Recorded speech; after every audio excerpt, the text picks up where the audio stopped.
Cram from the stretch, one down, Mincher on first.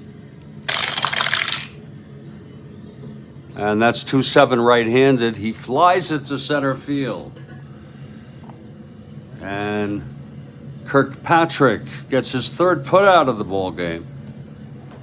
And that's two-way. And here comes Gene Brabender. Cram put 2 on, 2 singles in the first, left him. Mincher now on first, 2 down. Brabender, the hitter. Here's Cram now. 3-6, he grounds it to short. Hernandez. Over to Fiore. And the side is out, no runs, 1 hit. Left on, it's 2-0 in the middle of the second here. And we'll see Brabender. And with Kathy Harden with one on the top of the fourth there. Look at that. I ought to get one. Do one tonight. If I could think of a good one, I usually think them up off the top of my head. Here's Jackie Hernandez to lead it off. It's 2-0 Kansas City.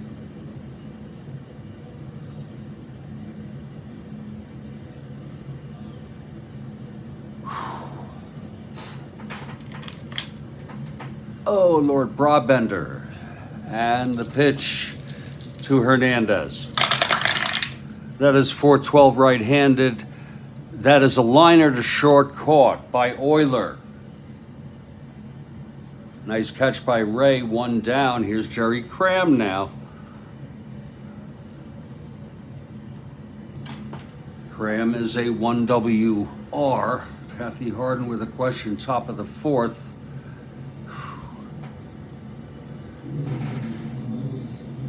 I really, today was a tough day.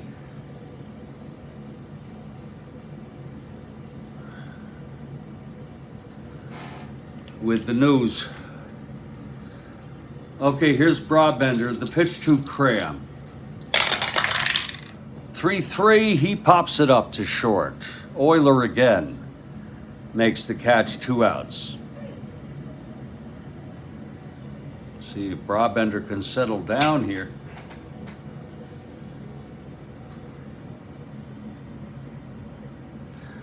And we go back to the top of the order. Pat Kelly, I just want to clean this up. It's a mild case of OCD. Not that it's any better, you know, not that it's really going to look any better here, but it's a very mild case.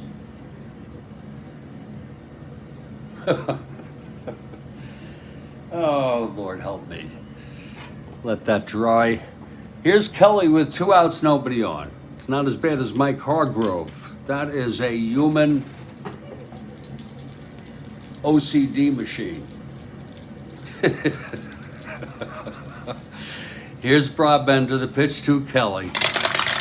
That guy was unbelievable. 2-6 right-handed, and he struck him out. That's the second strikeout for Brabender tonight. A 1-2-3 inning. We have gone to, it's 2-0 Kansas City. That's just dry in there. And here's Jerry Cram now. He's done a very nice job in 2 innings.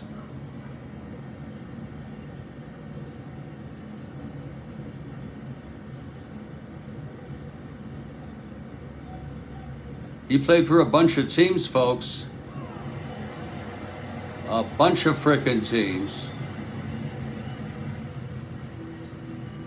He's one of these most obscure guys who played like 2 innings in his entire career.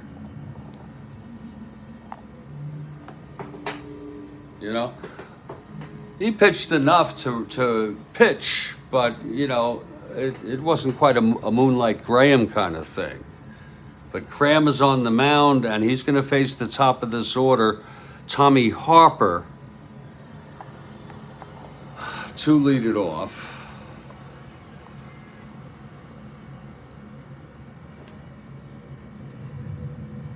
Okay, Cram, the right-hander. And the pitch to Harper. 1-6, and he pops it up.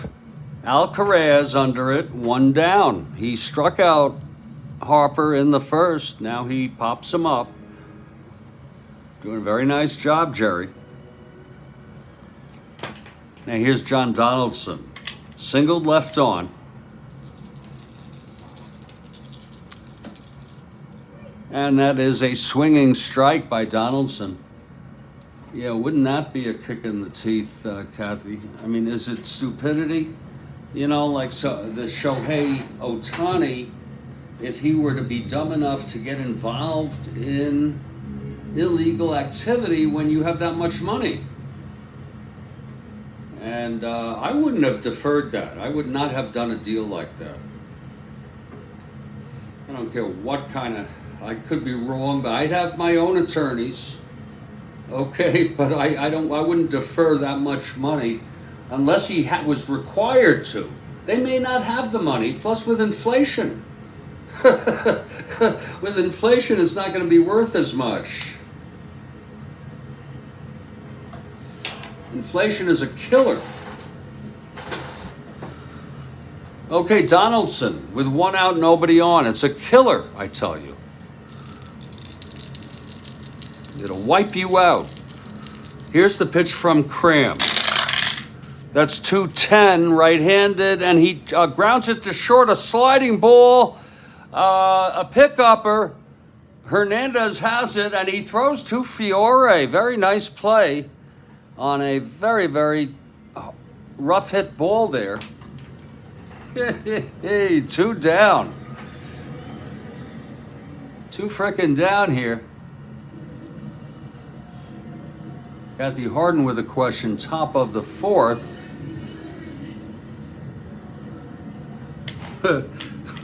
Here's Comer now, 2 outs. Jerry Cram.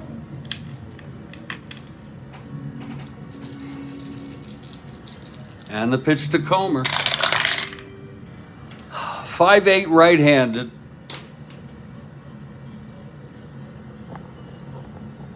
He grounds it to second X. Grounds it to second X. Alcaraz 3-10. Getting to it.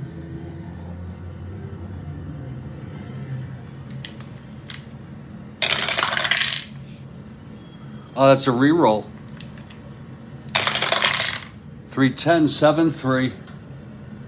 That'll be a G3 pound, irrelevant, 6-12-15. Alcaraz, he's a 10. And he throws him out. And the side is retired, 1-2-3 by Cram. And we're heading to the bottom of the 3rd. And we got a question from Kathy Harden after this inning. I'm trying to think one up right now.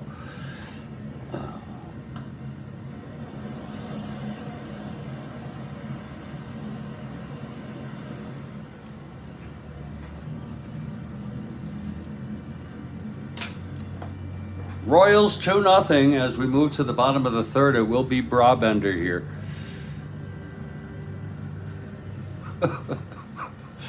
And Miyamori, Mike Fiore steps in. He walked and scored. He came home on Foy's base hit, I believe. Fiore, left-handed hitter.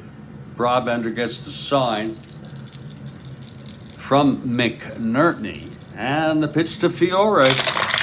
That's going to be 5-6, left-handed. Struck him out.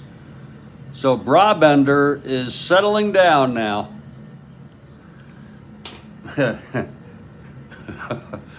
It's his 3rd strikeout there. Got Miyamori swinging.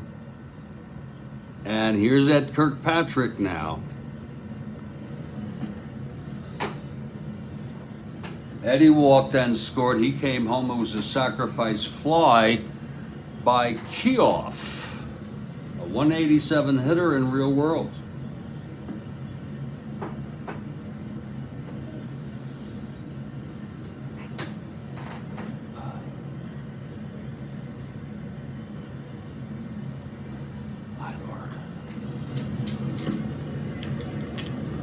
Oh, Spring Greta, your father loved this game. Did he stop playing it?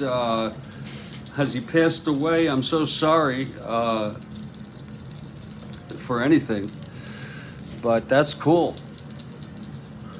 I guess I'm old enough to be a father to a lot of people. Here's Brabender, the pitch to Kirkpatrick.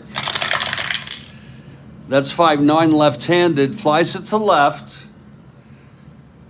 And under that is Walton for the second out. So it looks like Brabender is settling down. Here's Foy now. It's 2-0 Royals. Got a question right after this inning here.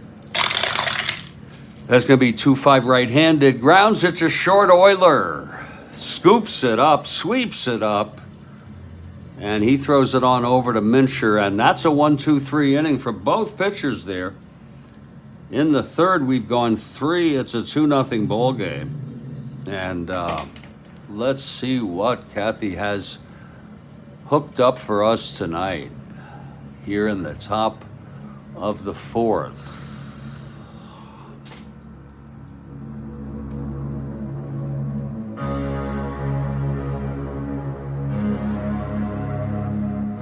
It's very, very nice, Spring Greta. Very, very nice. Wait for it now. Here it is. This 45.52 carat blue diamond sits in the Smithsonian as considered cursed. Can you name it? Whoa. No, I cannot. 45.52 carats. A blue diamond in the Smithsonian, and it's considered cursed. Lord, that's crazy.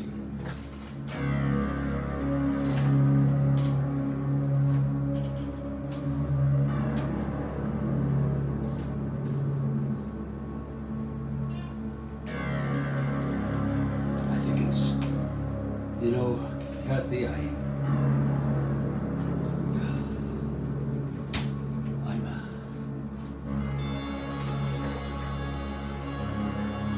the Hope Diamond. The great guest Bill Ivamy, Hope Diamond. And you know, Kathy, I'm getting nauseated. Rick Hewitt with the Hope Diamond.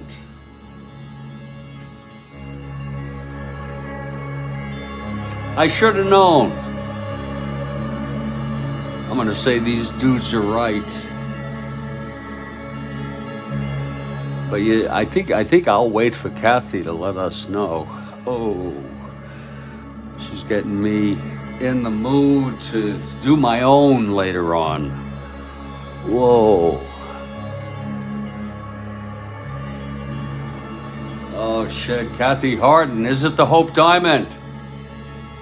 Whoa! He's very tricky with that. Look what I got here. I got a new box. I got a new frickin' box of Hope Diamonds right here. And good job, yeah. Very impressive, and thank you, Kathy Harden.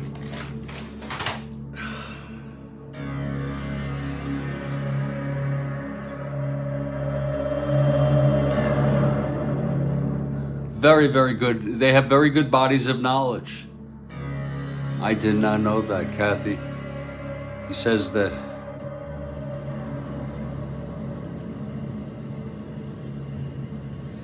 it was stolen from a Hindu goddess, Sita. And who owns it? It's in the Smithsonian. Do they own it? I mean, that's outrageous. I just got a little nauseated about just the idea that we put worth on things, you know, like that, you know, and diamonds in general, as well as gold, and other precious metals and gems.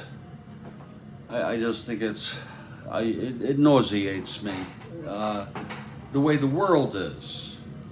You know what I'm saying? Just...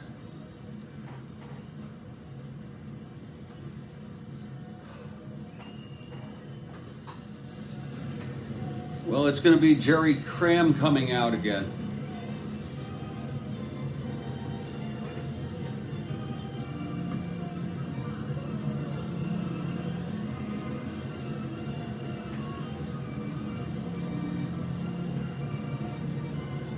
Here's Jerry Cram coming out to pitch the top of the 5th to face Seattle. Whew, Lord. And it's going to be Hovley to lead it off.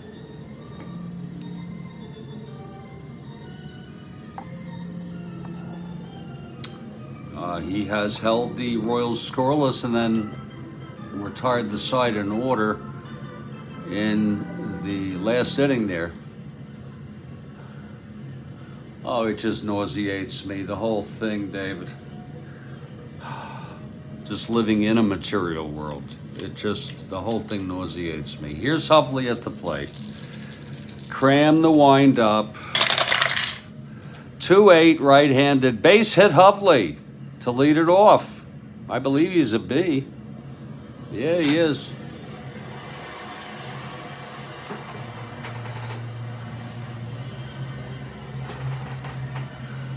So Hovley is on, and here's Danny Walton now. Hovley being held 1-10. Here's Walton.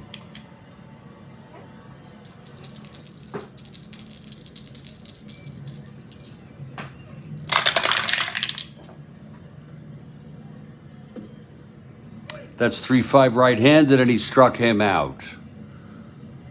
That's the second strikeout tonight for Cram. And here's Mincher, who singled, left on in the second. Oh, it's the divide. Yeah, Kathy, it just nauseates me. It's hard for me to look on the bright side. It really is. Here's Mincher now. 111. Right-handed walked him. So Cram puts Mincher on. It's first and second, one out. And McNerney is the batter.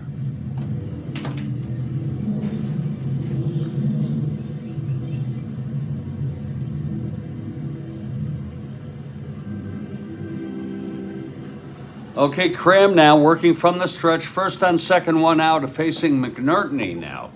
The youngster, he looks in.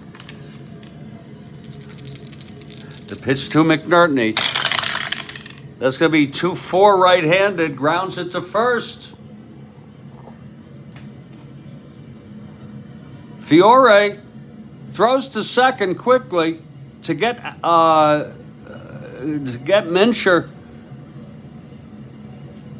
And Hovley goes to third. So it's 2 outs now on a first and third situation here. And here comes Ray Euler now. Cram trying to get out of this here.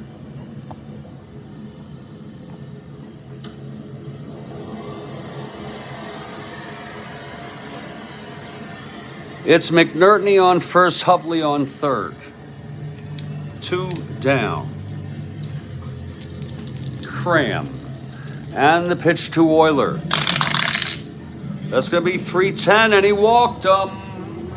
Oh, he's loaded the bases. But it's going to be Brabender. Oh, Lord. And we'll keep Brabender in. He's retired 7 in order. I mean, it's not like they, you know, they're not going to freaking start freaking out like this is the 7th game of the World Series here. Base is full, 2 down, and Brabender is the batter. He is a 1 NR. And look at that determination from the young Jerry Cram, who looks in. He's going to do a full windup here. And the pitch to Brabender. That's going to be 6-6. Brabender, right-handed hitter. And he struck him out. Jerry Cram gets, I know it was just Brabender, but this kid's a youngster. Cram, the side is retired. No runs. He gets out of that. Next inning will be his first endurance. 1 hit, 2 walks, and the bases were loaded. That Cram, very impressive.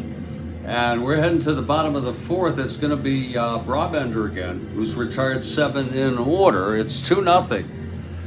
Lord. Non-AI real people. Yeah, absolutely, David. You know.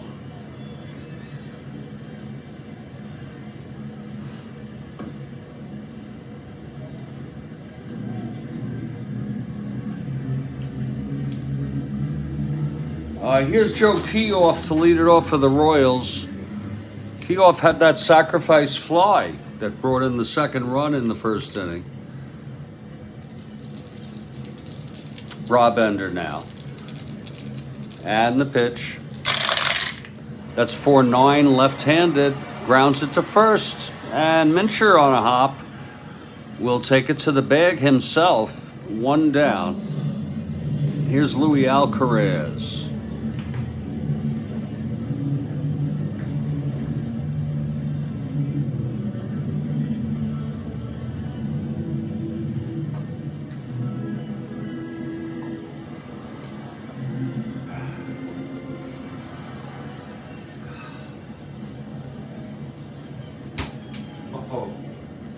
Oh, Lord.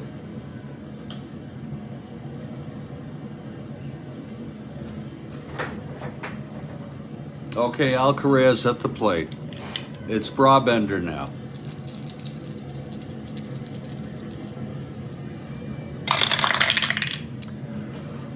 Three 6, grounds it back to Brabender, and he throws him out, 2 outs.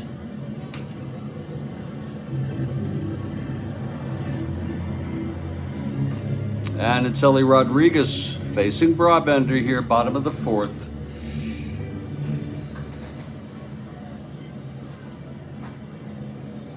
In a 2-0 Royals ball game.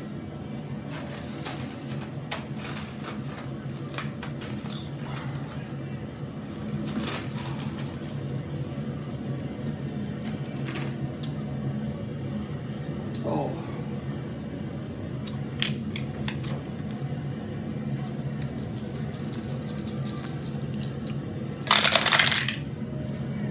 .111 right-handed, chops it to first. Again, it's Mincher.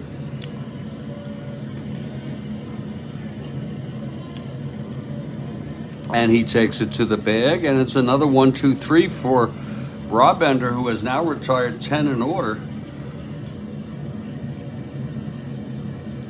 Turned out to be quite a ball game at 2-0.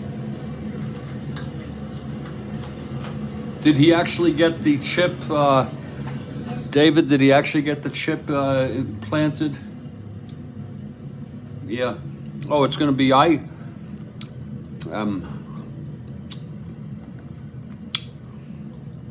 present shock. I'm going to take about 2 minutes here, folks, just to collect myself. It's Kansas City 2, Seattle nothing. This is the Strat-O-Matic network.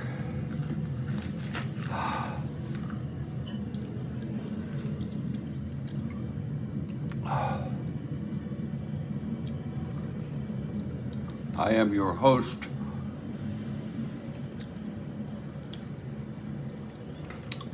Jeffrey Guterman here.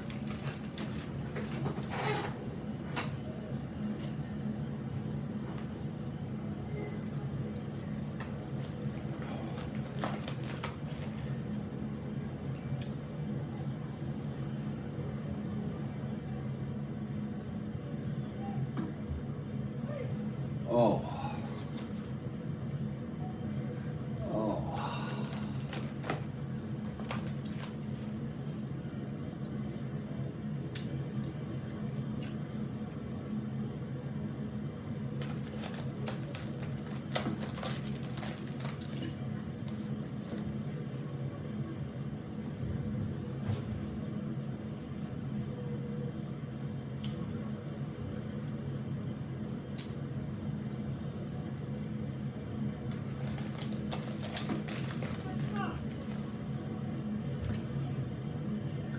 Oh boy.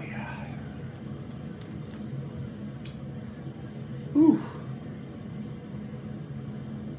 Oh. Wow.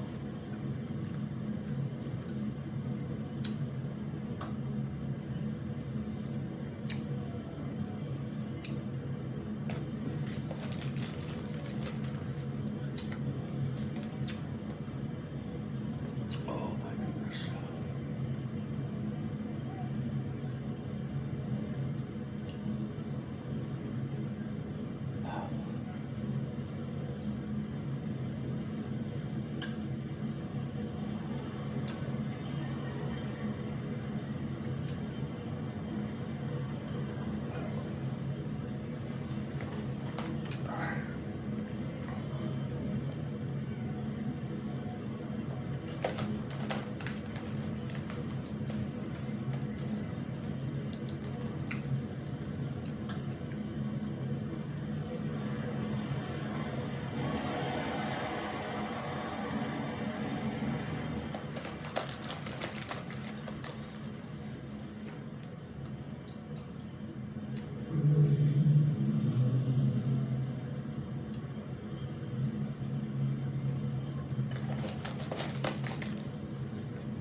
That will be a solution.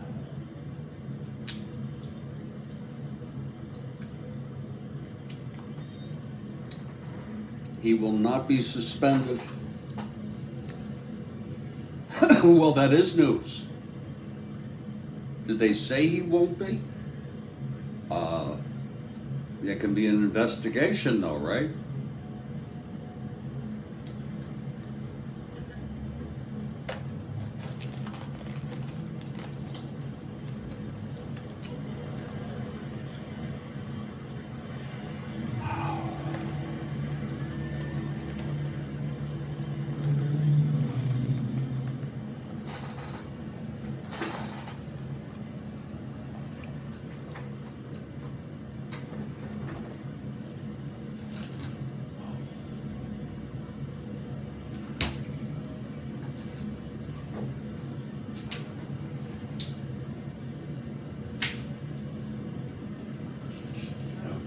So hard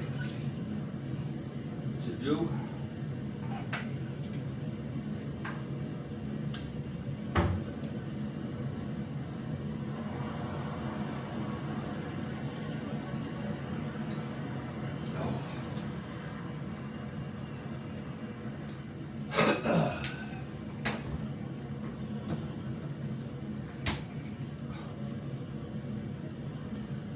Oh. Okay. Okay.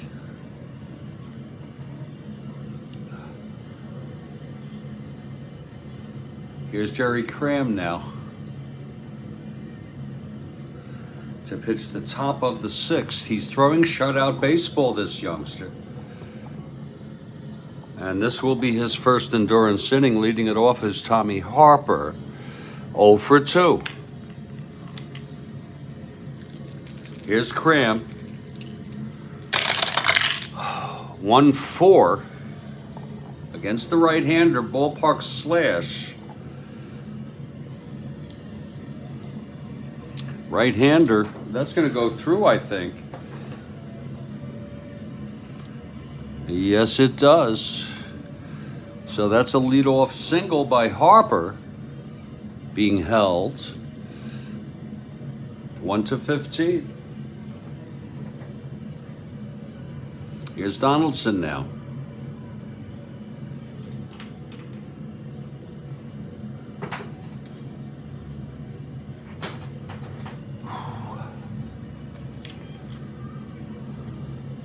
Okay, Cram now from the stretch. He's got his eye on Harper.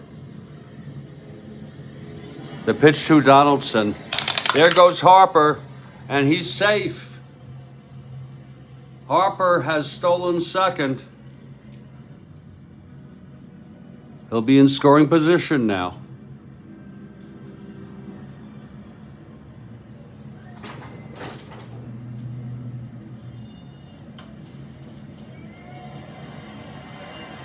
Donaldson with a 2-ball, 2-strike count.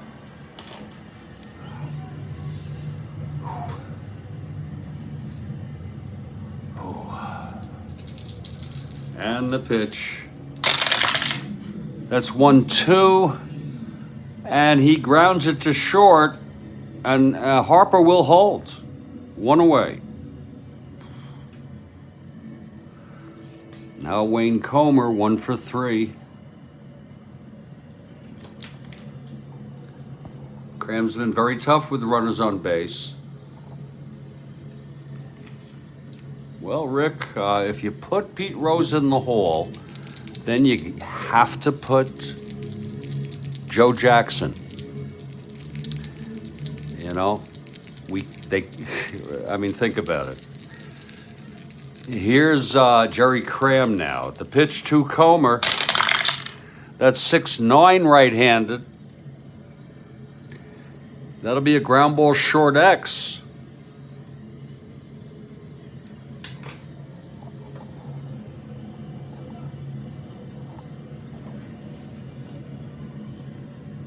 Hernandez 340.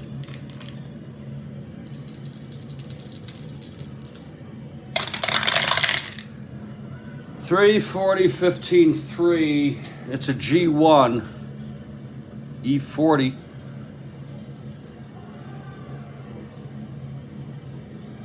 .11, 13 E40, and that is a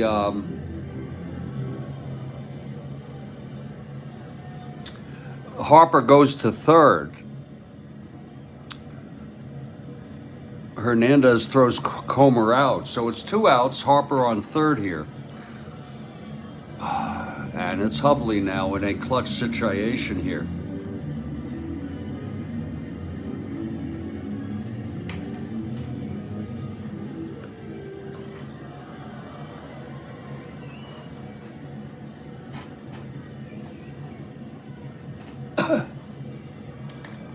Okay, here's Hovley with 2 outs and Harper on third. The pitch from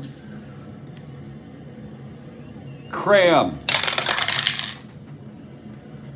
That's 2-8. It's a base hit, and here comes Harper in to score.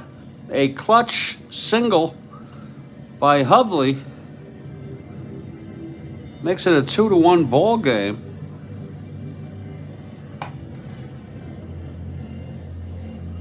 And it's going to be Danny Walton with Cram.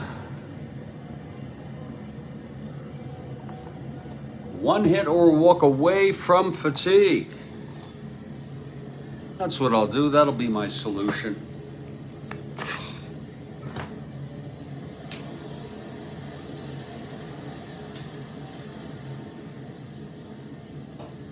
That will be my solution. Oh.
Give me a second here.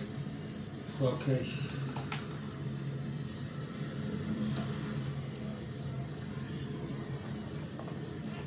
Okay, here's Cram now, 2 outs. He's 1 hit and or walk away. There's action in the Kansas City bullpen. 1 run in with Hovley on first, being held. And here's Walton. The pitch from Cram. That's 3-9.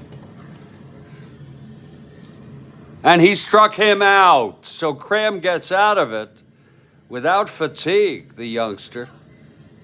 He did allow a run on 2 hits, the stolen base by Harper.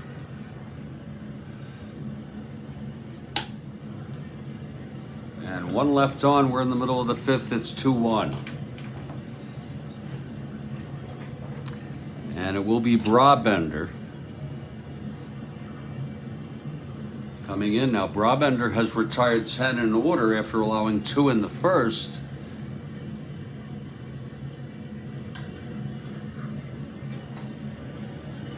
Well, look, I don't want to be moralizing to you people.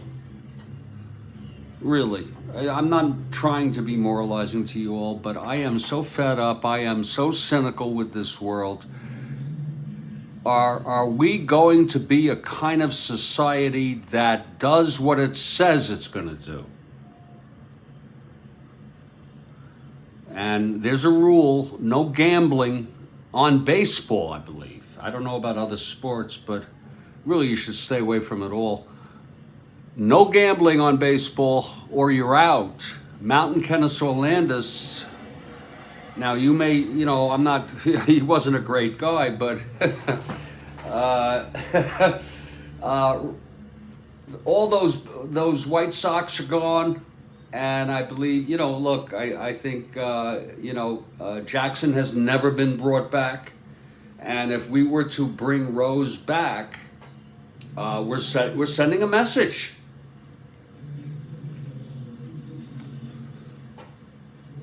And it's a hypocrisy if we then don't allow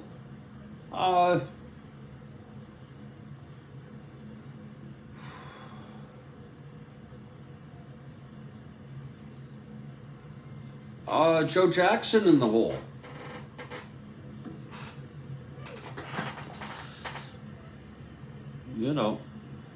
It's a business, So, anyway, here's Brabender coming up. And there's action in both bullpens. It will be Hernandez to lead it off. Against my better judgment, I'm going to let this youngster go on. No tolerance, 0 tolerance. But again, you're going to be sending a message that it's okay to do it. Meaning, do it, there's no consequence. Bet on baseball. Bet on your own frickin' games. I mean, where do you want to draw the line?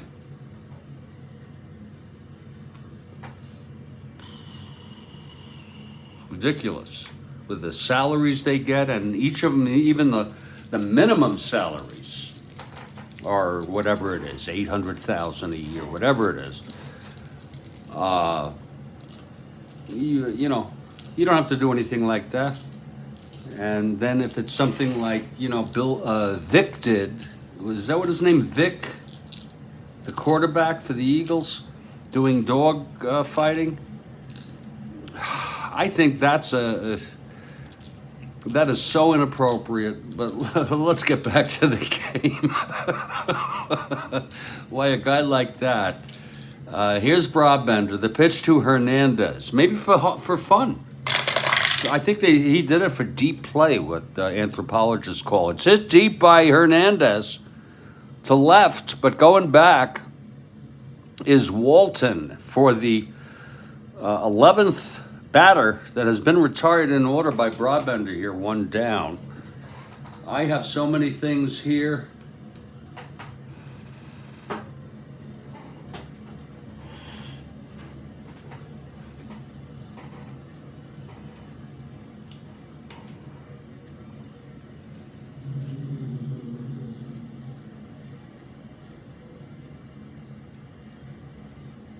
I have a plan, though.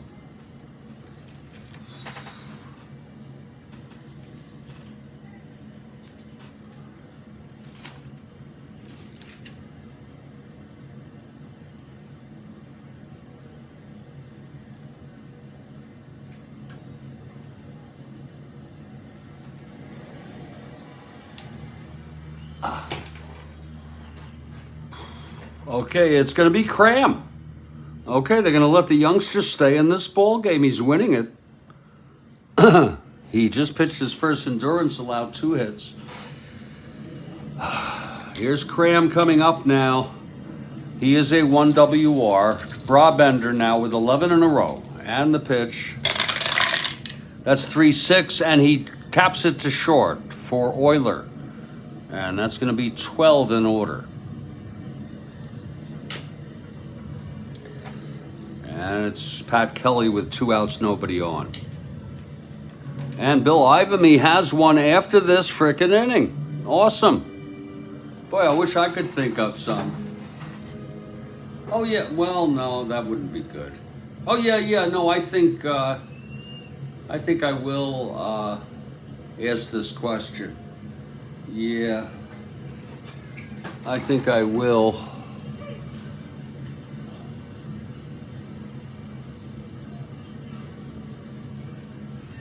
Put it up here just to remind myself.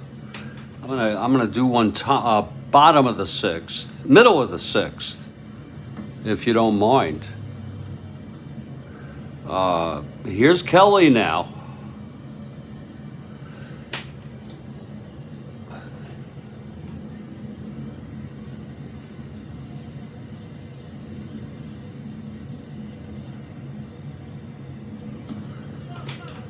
Two outs, nobody on. Brabender with 12 in a row. And the pitch to Kelly.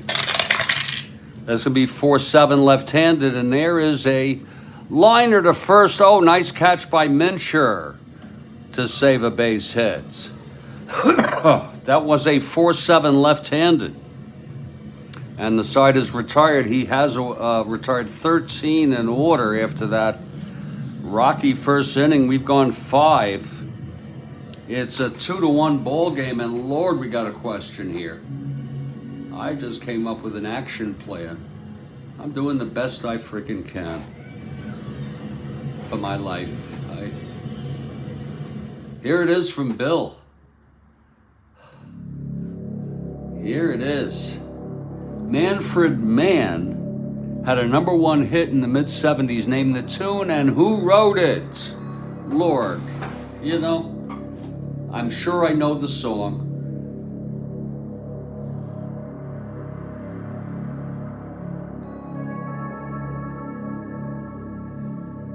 I'm sure I know the frickin' song, but I can't think. No Googling. Please, no Googling.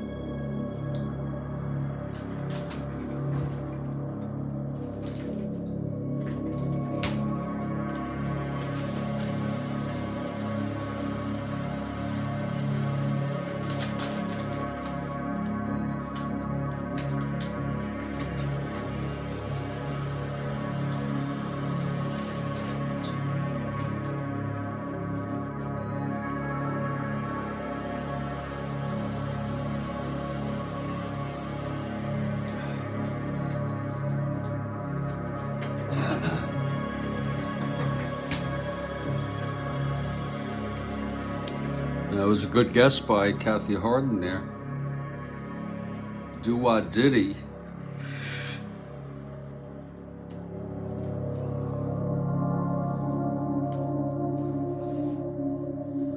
Bruce wrote it.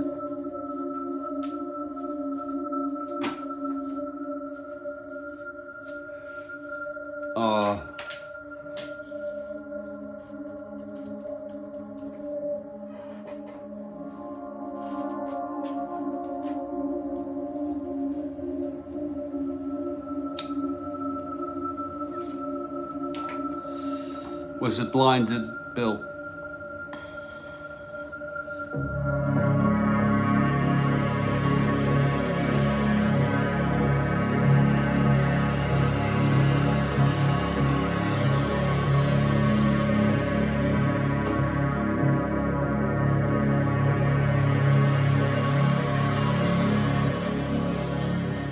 That's what I meant, Bill. I meant blinded by the light. I was just doing shorthand. Blinded by the light. Yeah.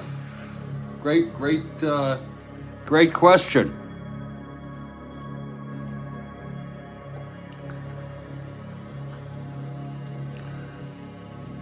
I didn't know it was Manfred Mann, though. Springsteen wrote that? Bruce Springsteen wrote that? Interesting, because that does sound sort of his style, the melody. You know?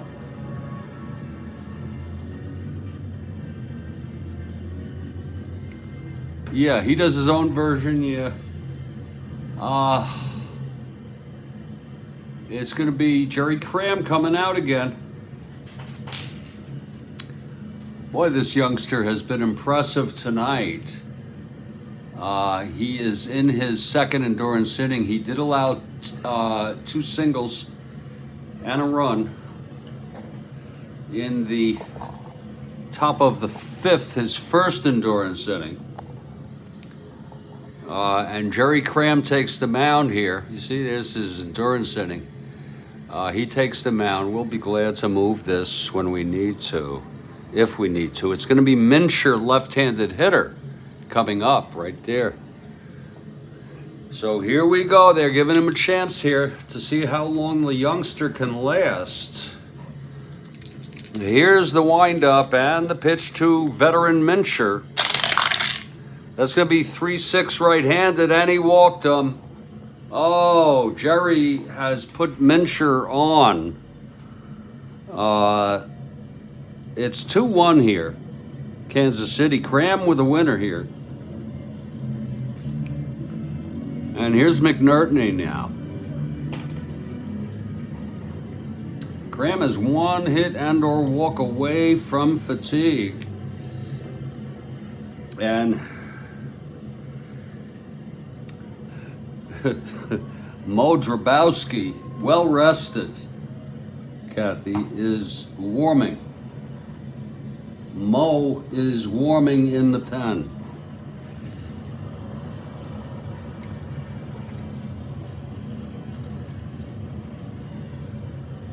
Okay, Cram now. With Mincher on first, no outs, McNertney at the plate. The pitch from Cram. He's not bunting. It's 3-5, and he walked him. Cram has walked the first 2 batters, and here comes the manager. Coming out to talk to Cram now. Cram has reached fatigue now. Cram has reached fatigue, and he's coming out. And coming in from the bullpen to replace the youngster who pitched very good baseball. He gets a good hand from the crowd. Coming in is Mo Drabowski.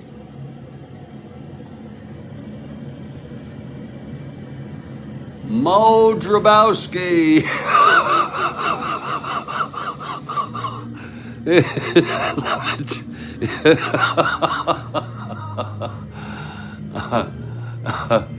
Oh, Mo Drabowski coming in for the Royals. Oh, Lord.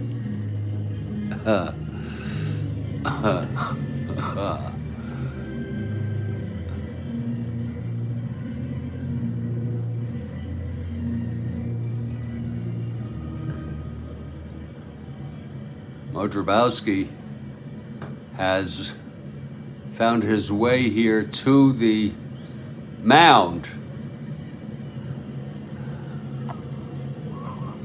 And he's taking his frickin' warm-ups. And while he does that, I will set this up. Cram went 5 innings. He has not retired a batter this inning. He allowed 6 hits. He walked 4, struck out 4. He has allowed 1 run. He is the winner of record, having pitched 5. And the problem is he has the tying and the go-ahead run on base here with nobody out, and Mo is coming out here to put out the fire here.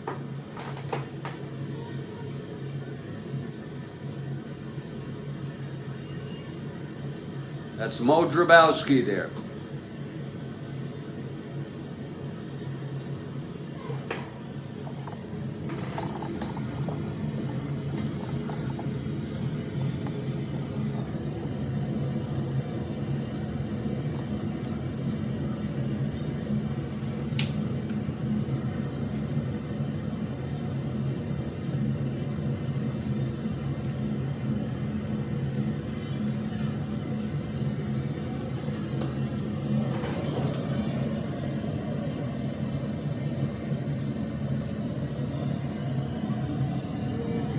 Okay, here's Drabowski now.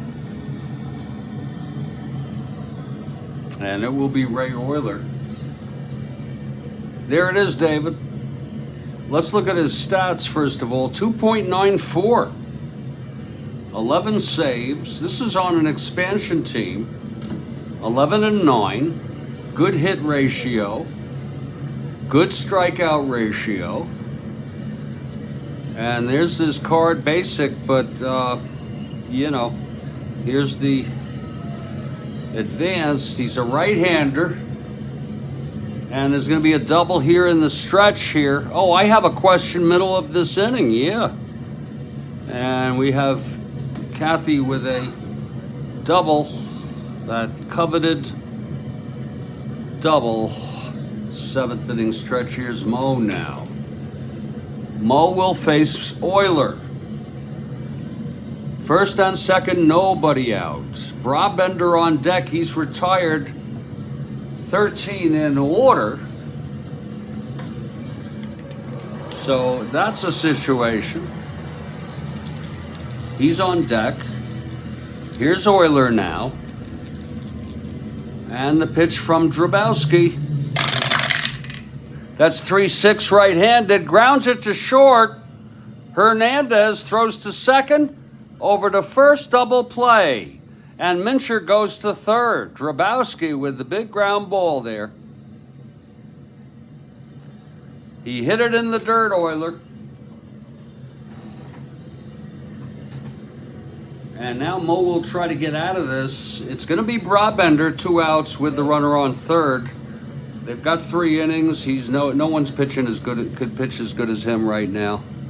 His first endurance is the 6th.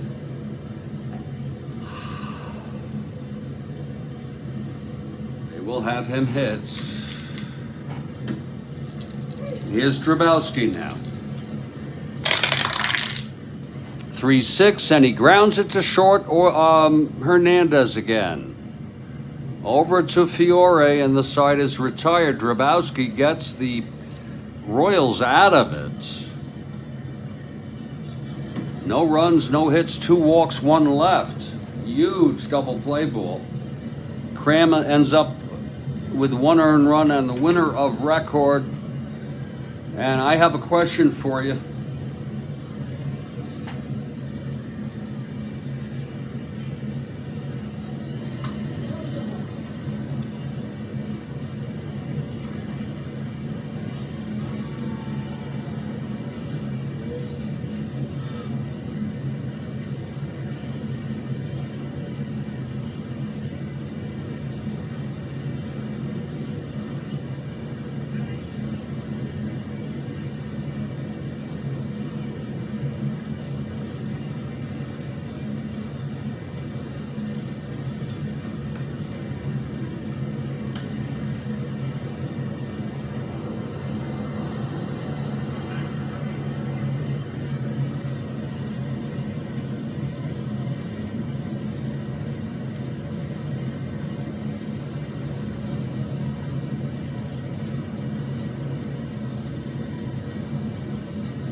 Here it is.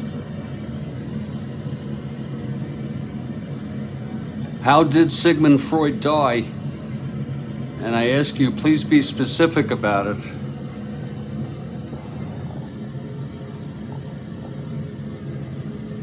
How did he die? Please no Googling.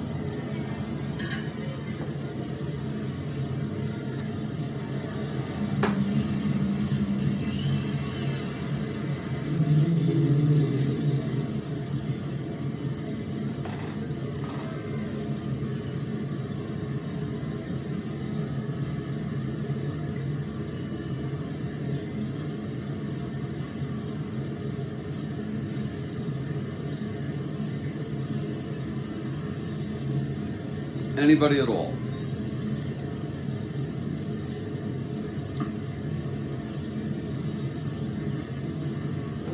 I will tell you this, if you didn't know it, it's surprising.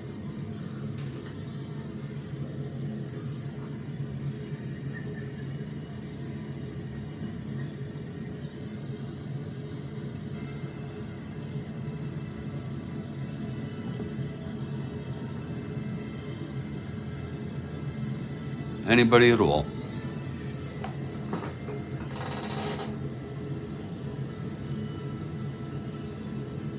How about a guess? Does anyone want to just take a guess?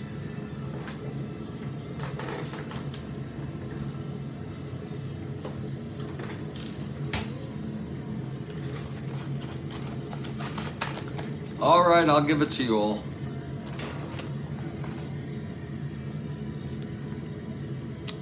Well, David,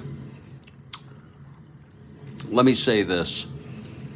Some people might like to sugarcoat it and say he died of cancer. But that's only part of it. Let me type it in for you.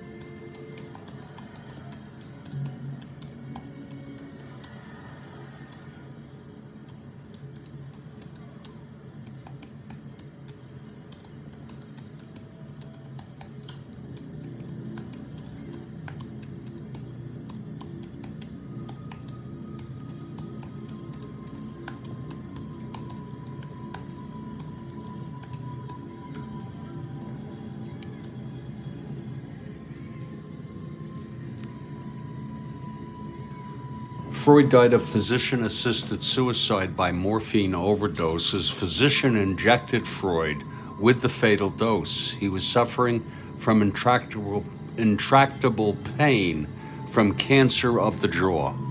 Guy had like half a dozen or more operations on his jaw to remove parts of it. And back in those days, God,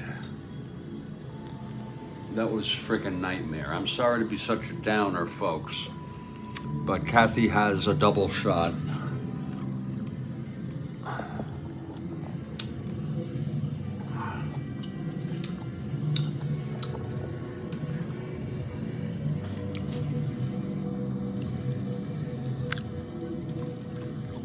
I believe it was 1938. He had fled, I don't know where he was living, Austria, Germany, wherever it was. And he had fled due to Nazis and was in London. And he lived in London at the end of his life. He was like 80,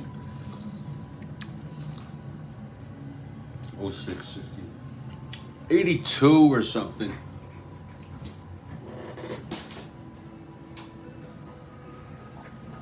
Can you imagine making that decision?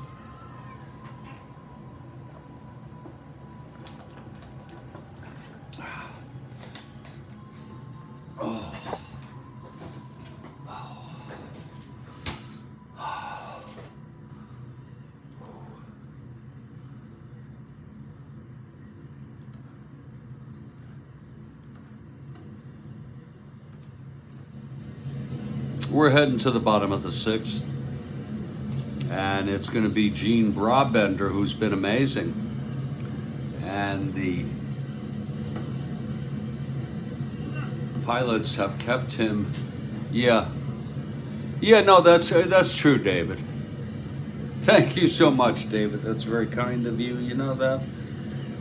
You never know what you're going to get. And that goes for all of us, the conversations we go into. Here's Brabender now. Look at that, 13 in order. Came in to hit with 2 outs and the tying run on third, but they're keeping him in. This will be his second endurance inning, and it's going to be Miamore Mike Fiore to lead it off. Okay, Brabender, here's the pitch. To Fiore, 210. Right-handed, and that's a base hit for Fiore. Leading it off.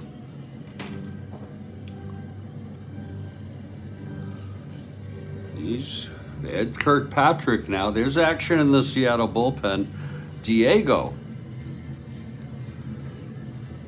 is warming. Okay, Brabender now from the stretch. And the pitch to Kirkpatrick. That's 1-8 right-handed. Struck him out. Oh, Brabender. Now he had his streak broken, but he hits his 4th strikeout. Here's Joe Foy now. Again, Fiore on first, 1 down. It's 2-1 KC. Brabender trying to keep the Pilots in this ball game. Here's the pitch to Foy.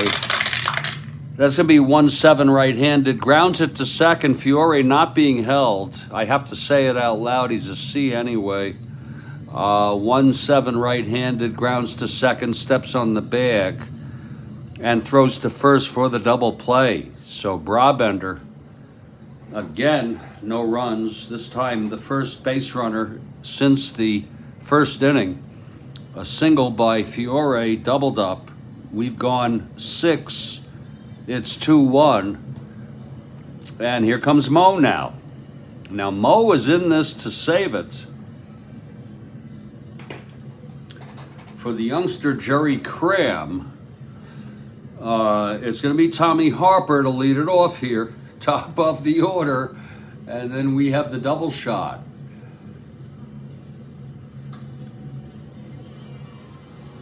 Mo Drabowski now.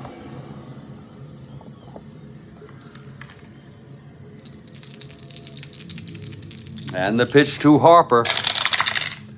That's going to be 6-7 right-handed. Lines it to short.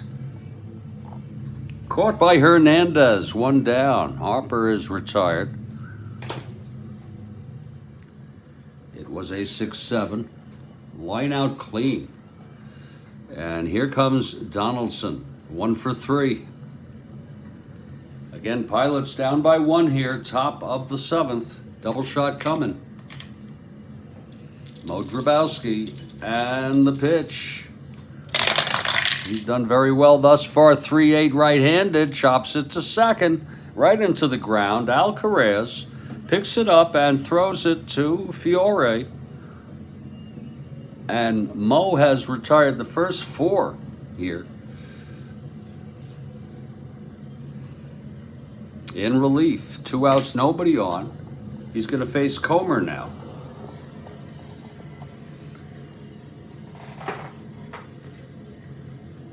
Comer 1 for 3.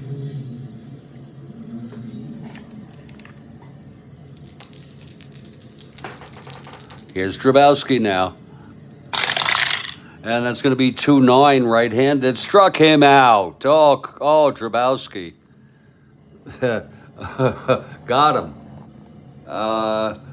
And you know what? That Jerry Cram, the youngster, is in the dugout, watching this game closely, rooting for Mo. He's not going to the showers. It's a 1-2-3 for Mo. He's retired the first 5. Mo is dealing, and we have a double shot here from Kathy Harden. And I ask you all, let's give it up here and really get into this. Let's frickin' get so into this that we can't believe it.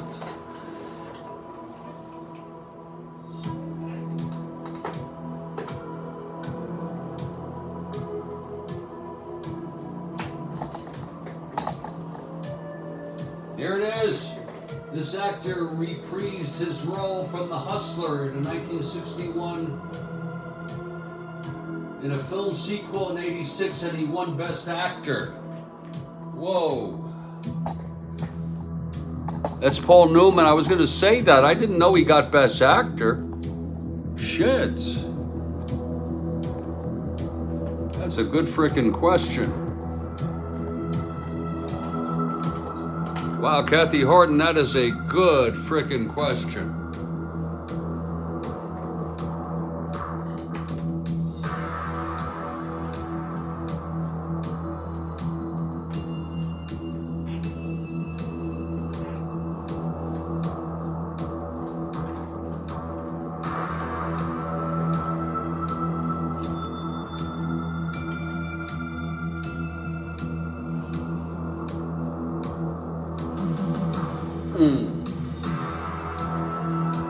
That is one hell of a good question there, Kathy Harden.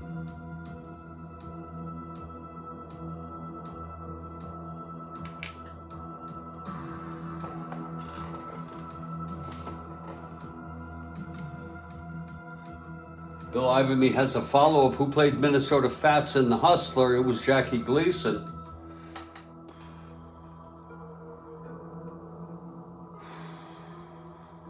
And, you know, just to show you how society changes, you know, when he goes to the moon, Alice, bam, pow, and everyone laughs on the honeymooners at domestic violence. Okay, we live in a different society today. I don't think it would be funny, you know, for a guy to be saying that to his wife, you know, we live in a more politically correct, I call it more evolved society. But, you know, it was a different society back then.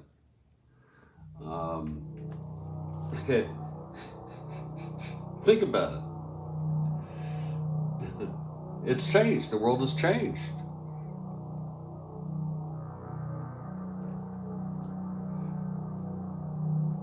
We got a second one here. No, he didn't mean it. No, he wasn't going to hit her. But still, just the insinuation is inappropriate. That's just my opinion, folks.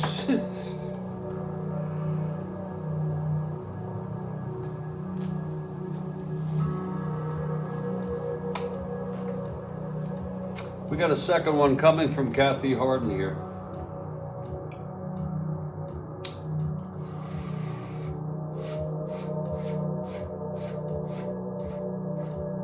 What is the name of the diagram that uses overlapping circles to represent data sets?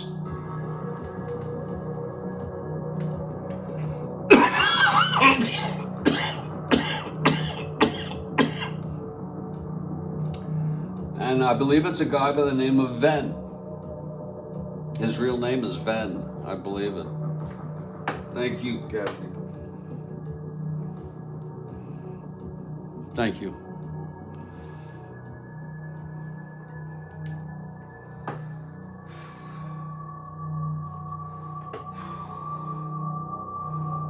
It's an important concept, and it's a useful way to integrate and synthesize ideas and look for in research.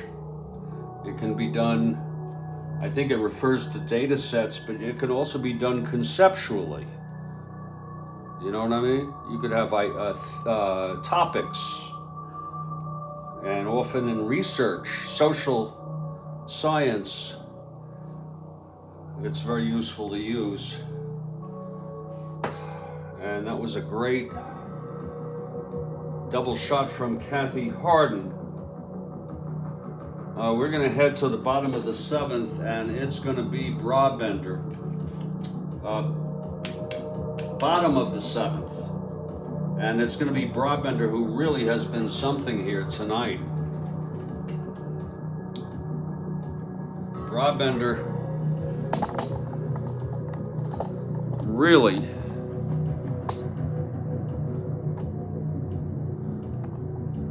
he has gone all the frickin' way, kept the Pilots in this ball game.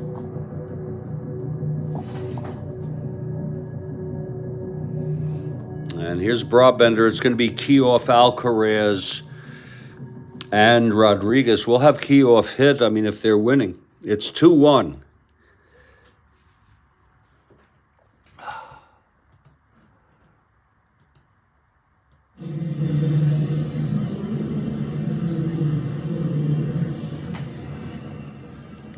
It's a 2-1 ball game. Well, it's a relatively common, David, the Venn diagram.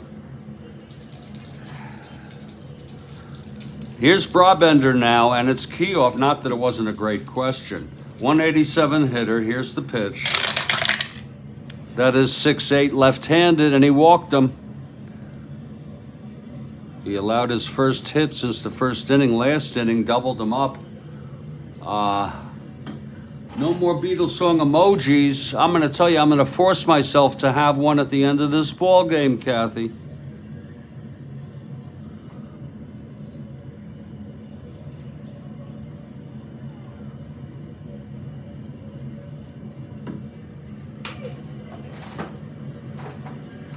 Okay.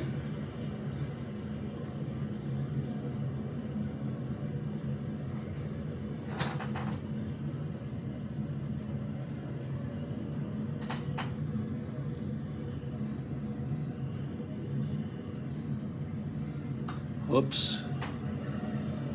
I'm just searching the emojis to see if I could find one.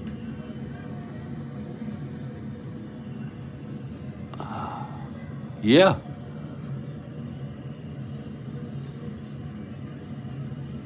There's got to be one for this word. I got a good one, Kathy.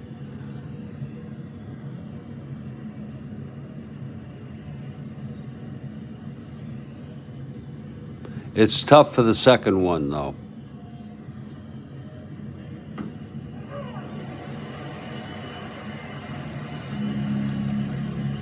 It's really tough. Oh, the one I thought would be hard to find is, so it's Keoff on first, he's a B. Being held 1-2-11, and here's Alcaraz.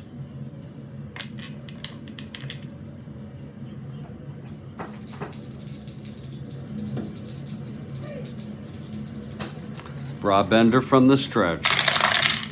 That's 2-6 right-handed. Grounds it to short. It's going to be another double. Beautiful. Euler to Donaldson to Mincher. 2 outs, nobody on. In a very, very tight game here. Ellie Rodriguez. Seattle would love to just steal this game away. What was Anton Chekhov's profession before he became a famous short story writer? Okay.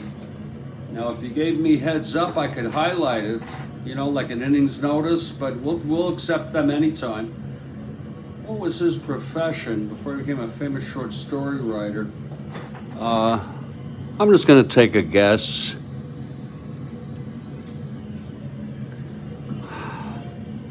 Here's Rodriguez. 2 outs, nobody on.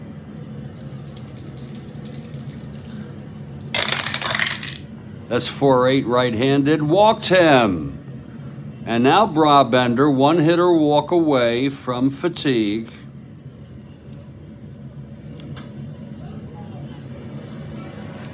That's a good guess, David. Oh, no, that's the answer. Okay. I should have known that. You know, that sounds familiar. 1 hit under a walk with Diego warming. Hernandez 2 outs and Rodriguez on first. That's a good one, David. Very good. I think I should have heard that and known that. But, you know, just lazy. 3-8 struck him out, and he gets out of it without fatigue. Whoa. Brabender gets out of that.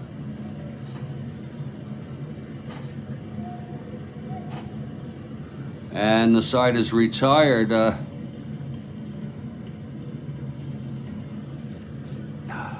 We're heading to the top of the 8th. It's Mo now. Mo is due up next inning, but he can stay in. He's the saver. And it's going to be Wayne Comer. I'm sorry, Hovley leading it off here in the top of the 8th. It's getting late here. It's getting awfully late.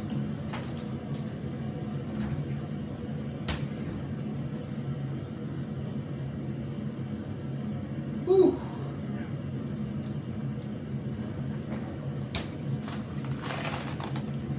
It's Drabowski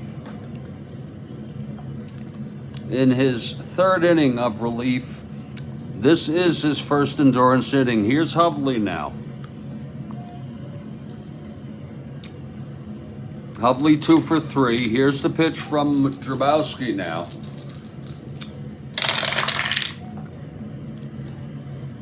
.380, walked him.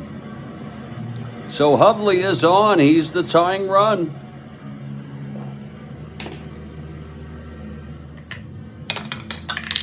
Not being held. 1-13, and it's going to be Danny Walton, the hard-hitting youngster, 0 for 3, struck out twice today. This will be his first go at Mo.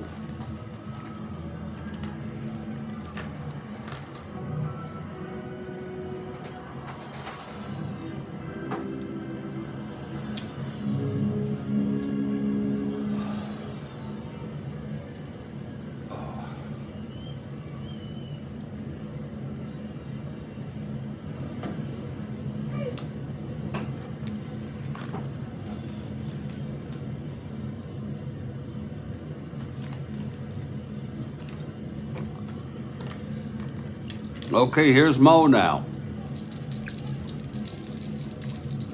The pitch to Walton. 5-7 right-handed, struck him out. Drabowski with his 2nd strikeout. We've seen some good pitching today from these 2 expansion teams. Cram, the starter for Kansas City. Now to Mo. And, of course, Brabender. Here's Mincher now. 1 out, Hovley on first. Here's the pitch.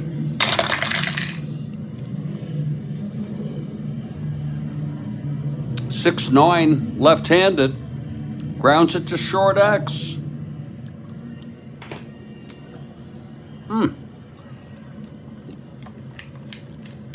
Hernandez, .340.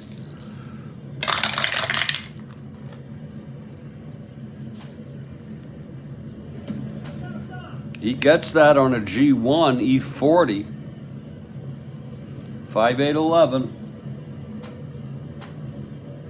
And he boots it. Oh my. It's a 1-base error for Hernandez. Let's look at that again. It's a G1 with a runner on first. And we have 5-8-11 on Hernandez E40. And there it is, E1. So on the G1, E1, Hovley will go to second. Could be a costly error by Hernandez, the shortstop. First and second with still only 1 out. Drabowski, 2 hits and or walks away from fatigue. And here's McNertney now.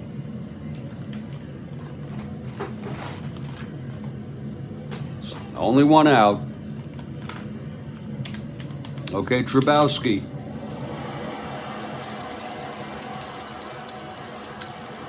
in his third inning here.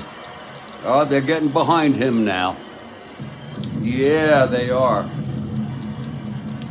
Drabowski from the stretch. The pitch to McNerney. That's going to be 4-8 right-handed. Struck him out. Whoa, Drabowski, second out. Boy, he's throwing some real good stuff here today.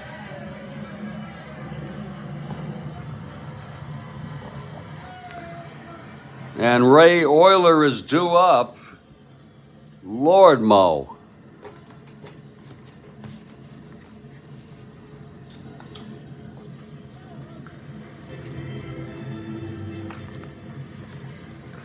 And there's going to be a pinch hitter for Euler. Oh my, baseball demos. It's going to be Greg Goosen. Oh Lord. It's going to be Goosen. How do you like that?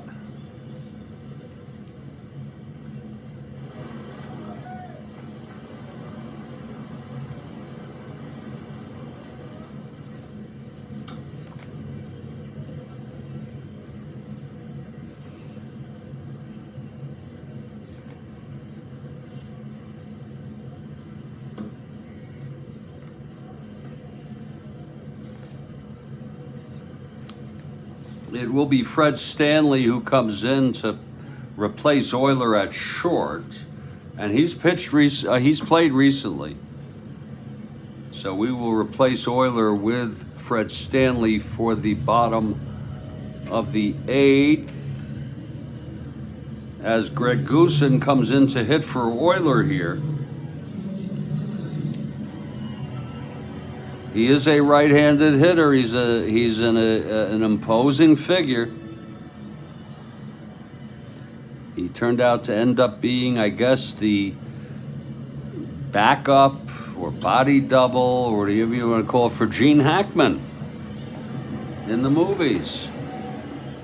It's 2 outs, first and second. Drama here in the top of the 8th. Seattle down by 1. Drabowski in his first endurance inning with 1 hit. Actually, he's 2 hits and/or walks away. And Goosen steps in. Now here's Mo now. He gets the sign from Rodriguez. Here's the pitch to Goosen. 6-4 right-handed, fly ball center X. That's for Kirkpatrick. He's a 4-2. Tends not to fumble it, but can he get to it, is the question. Kirkpatrick, this could be deadly. 8-4. Oh, it's an S2. I want to show it to you. He's an 8-4, folks. We read it on the 20 die on this. 8-4 S2 single. That's going to score a run, but let's see if it's booted by Kirkpatrick out there. He is an E2. That's good news. 4-8-11. Yes, so it is going to be an S2 single with first and second, which will come to a Hovley scores, and Mincher goes to third. And now he's 1 hit and/or walk away from fatigue. I'm going to tell you something. Bob Locker is warming in the bullpen for Seattle. He's well rested. He is their so-called ace, if you will, Seattle. Bob, believe it or not, they have one. I know we have Diego, but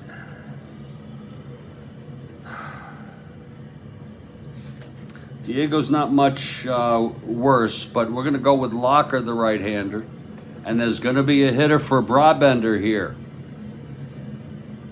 who has 2 walks in his in an endurance inning. So Locker will come in next inning. And this is coming down to a tough one here.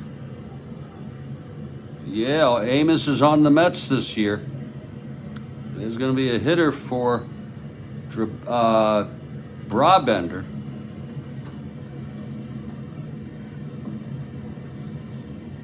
They're going to bring what they think the best they have is. Brabender allowed only 2 hits. He did walk 5, struck out 5, and allowed 2 runs, and that was in the first. Right now, he is the loser. Goosen on first, Mincher on third, 1 in. Actually, it's a tie ball game. I'm so sorry. It's a tie frickin' game now. So he is no longer the loser. And let's see who's going to hit here.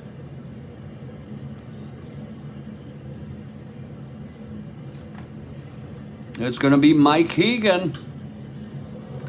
Mike Hegan is coming in to hit.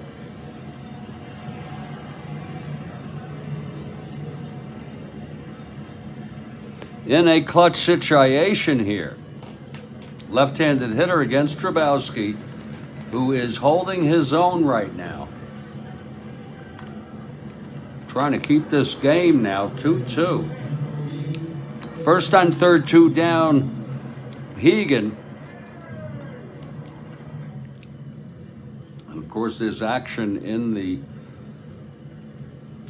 Kansas City bullpen, and they would like to see if Drabowski can get out of this. Here's the pitch now to Hegan.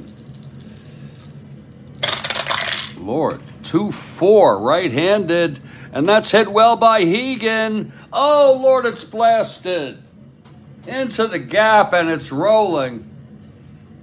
Mincher scores, Goosen scores, and Hegan in with a triple. Lord, and boy, did the crowd get quiet here. A triple by Hegan, a 2-run triple to put the Pilots, the Pilots ahead here, 4-2. Lord. And that is it for Mo. Lord help us. If you want Kansas City, we send our regrets. 3 big runs here. One of them was unearned. Actually, 2 of them. That doesn't help much. Shit.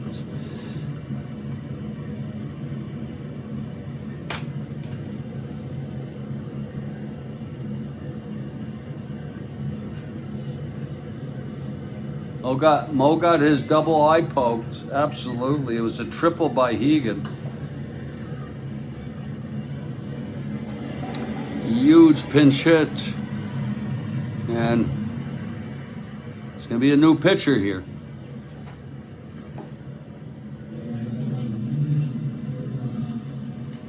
Now Drabowski in danger of being the loser. He is the loser now.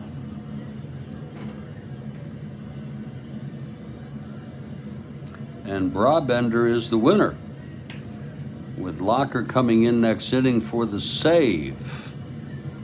It's a very, very tight game here. It's just a very, very intense kind of game. Let's see who's going to come in. That's it for Drabowski, even Drabowski. Whoa. It will be David Wickersham, who's sufficiently rested. Wickersham will come in.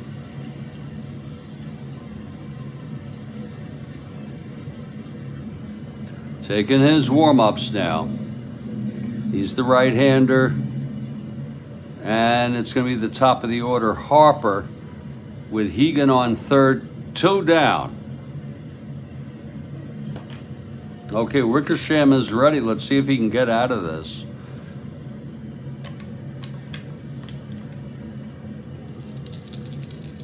And there'll be a hitter for him in the bottom of the 5th. Yeah, no, I mean the center fielder, absolutely.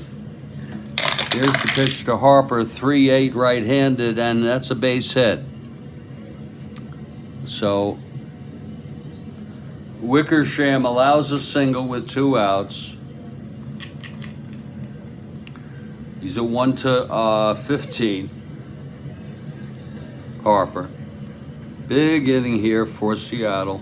I was afraid they may do this. A beetle emoji for the end. Okay, I'll let you replace me because I don't think mine was really much any good. There it is. Big beetle emoji. Here's the pitch to Donaldson. There goes Harper, and he's safe again. Another stolen for Harper, who's really been something on the base paths. It's 1 ball, 2 strikes on Donaldson here with 2 down. An excruciating inning here for the Royals to try to get out of this. Here's Wickersham. 2-8, and he walked him. Whoa. First and second, 2 outs. See if he can let in another run, Wickersham. Comer 1 for 4 today.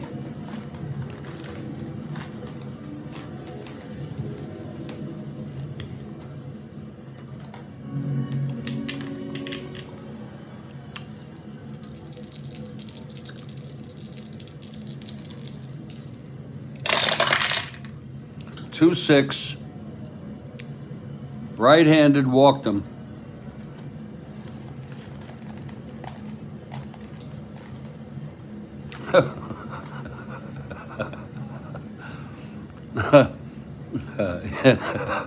Yeah, so Wickersham has loaded him up.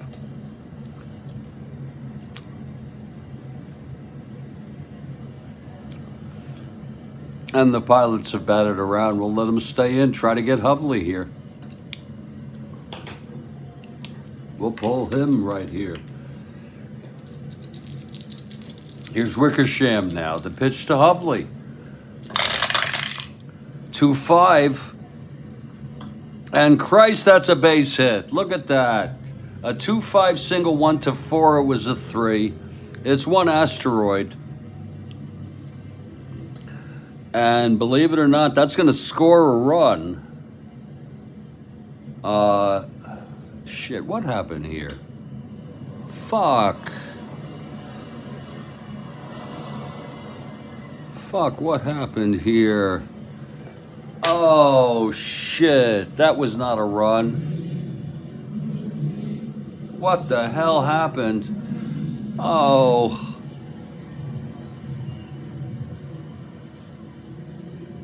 How could that be? I really messed all that shit up, folks. I'm really sorry. I'm gonna have to replay this. I am really... Oh, did I mess that up? Oh, God. Let's just go back here. Here we go. Now, this is a replay, and this is going to be one of the more excruciating replays. It's like a whole inning with lots of at-bats. He is no longer the loser. Second drama here, tough here today. Here we go. Hovley 2 for 3. Here's the pitch from Drabowski. Yeah, Hovley led off. I think that is right. That is right. So Hovley is on. He's the tying run. It was bases loaded. Yeah. Yeah, I don't need to do this. Being held 1-13, and it's going to be Danny. I'm sure many of you are glad about that. Baseball 25 is here. Updated 2024 database. So it's going to be Wickersham. He has he came in here, he allowed the base hit to Harper. He just scored. That's going to be charged to Wickersham. I think we can close Drabowski out here. Hold on. 5. He pitched 2 2/3.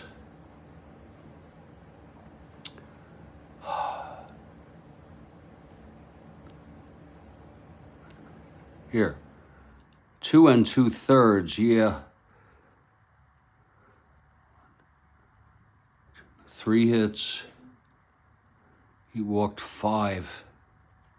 Oh no, he walked 3, struck out 3, and allowed, that's unearned also. He allowed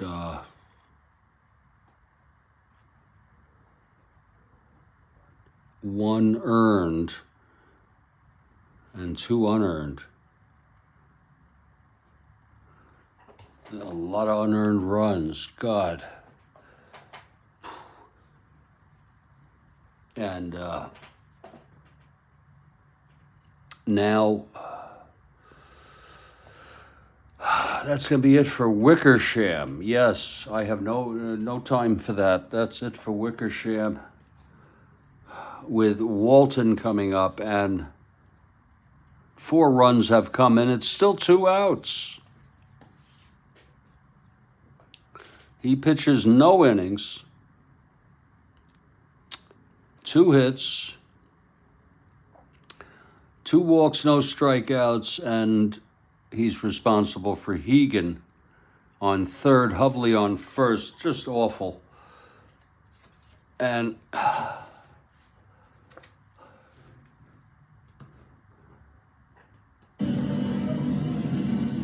this is the last thing I needed.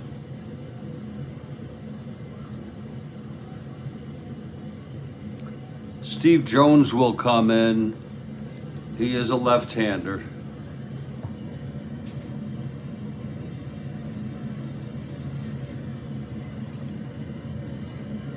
And here's Walton now.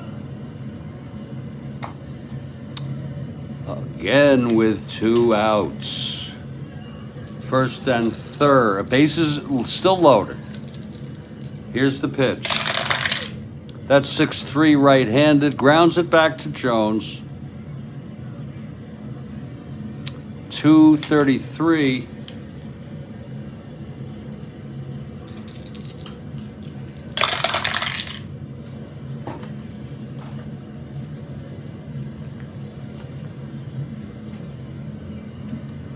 He gets to a G133, 234. And he throws him out, and the side is finally retired. 4 runs, 3 of them unearned. 5-2 now, Seattle. And believe it or not, Brabender is the winner. And Bob Locker will come in for the save. And there will be a hitter for Jones. Why not? Jones got that elusive 3rd out.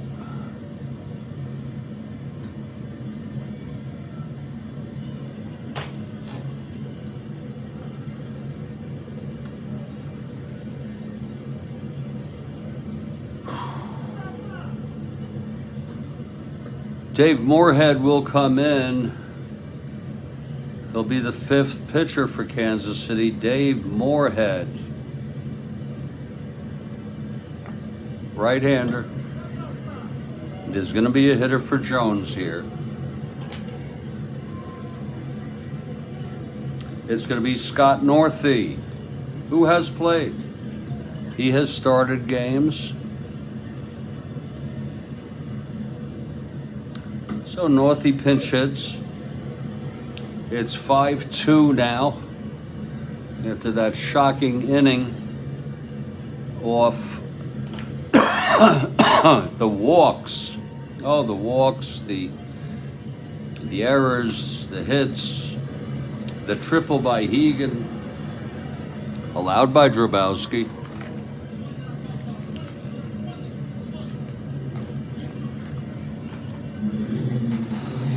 Okay, Northie facing Locker now for the save.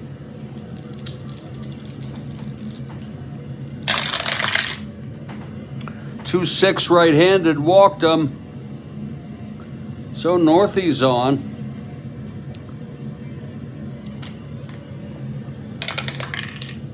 Being held, 1-11.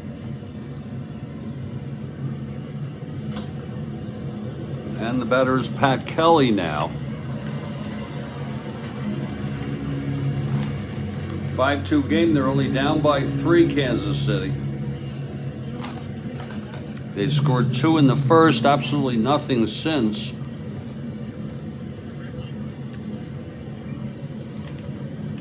Off Brabender, but now here's Locker. He walked pinch hitter Northie, started off.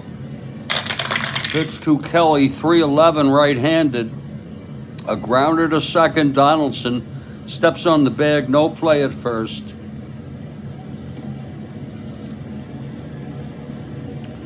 One out and Kelly is on. He's a AA 1-15, 1-16. But I tell you, they are, let them hold them. They are down by 3. I expect much more than a stolen base help here. It's Kathy Harden for the Yankees, and it's Mia Morey.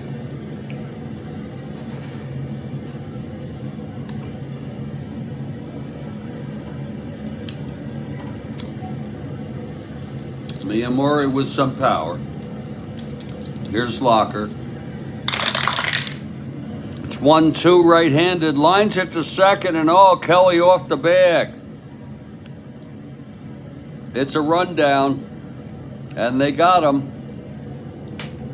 Side is retired. That was Kelly off the bag on the line out. Quick thinking by Donaldson, throwing it to Fiore. Side is retired, no runs, no hits, the walk, 1 left. We're heading to the 9th, it's Moorhead.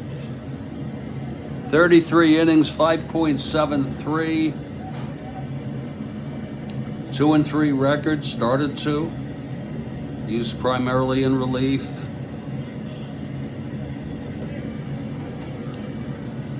Let up a bunch of homers. Top of the 9th, it's Mincher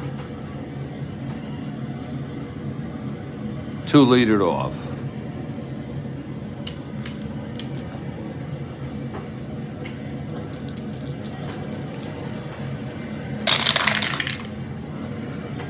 .38 right-handed, base hit, Mincher.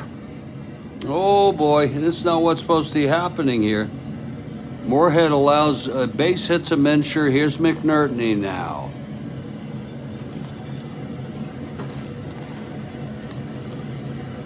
Kurt Miller notes that Steve Jones led. Kurt Miller notes that Steve Jones led the Buffalo Bisons to victories in 1968. He spent 70 in Omaha.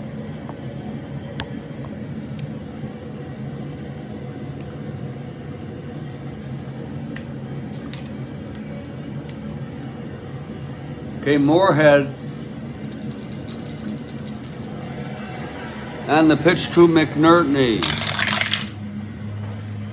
4-5 right-handed, struck him out.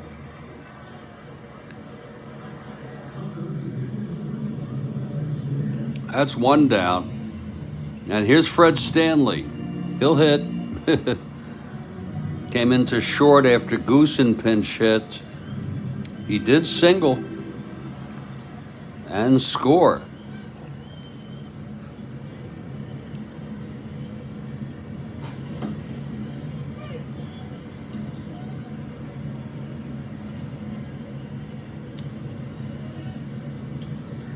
Okay, here's Stanley now. 1 out with Mincher on first.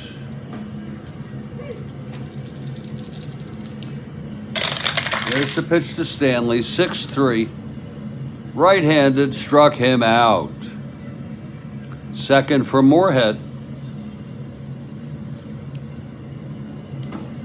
And here's Bob Locker hitting with the lead here, 5-2.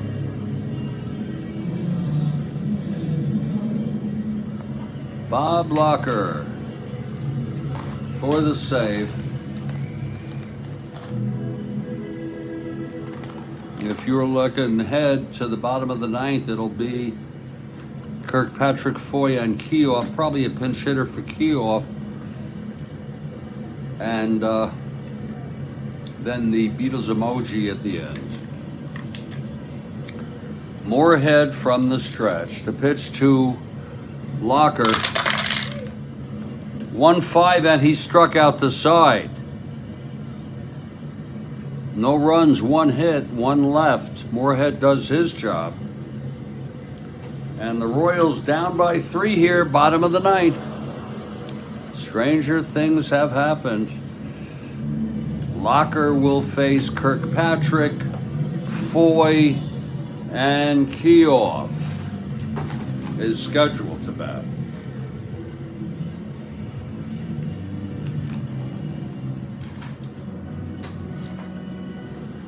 Okay, here's Kirkpatrick now.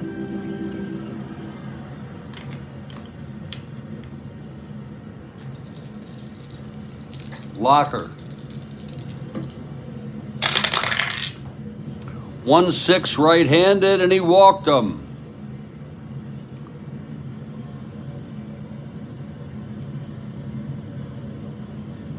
This is only his second inning of relief. His first endurance would be the third. So Kirkpatrick is on. Again, they're down by 3, the Royals. Here's Foy now.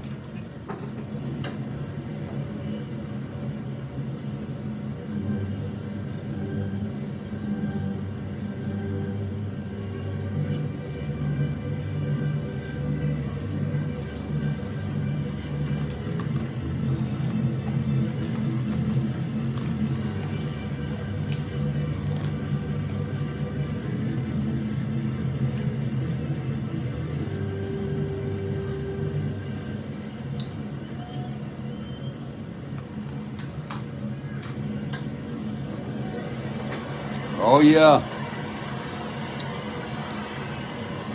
Lots of walks, especially by Kansas City. Yeah. Okay, here's Foy, 1 for 3. Locker from the stretch. 3-6 right-handed, walked him.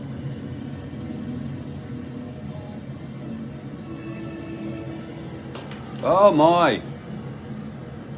Lots of walks. Foy is walked by Locker. And there's going to be a hitter for Joe Keough. A 187 hitter. This is what I mean. This is when we pinch hit.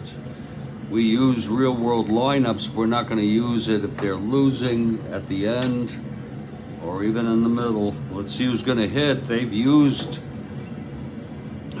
Northey.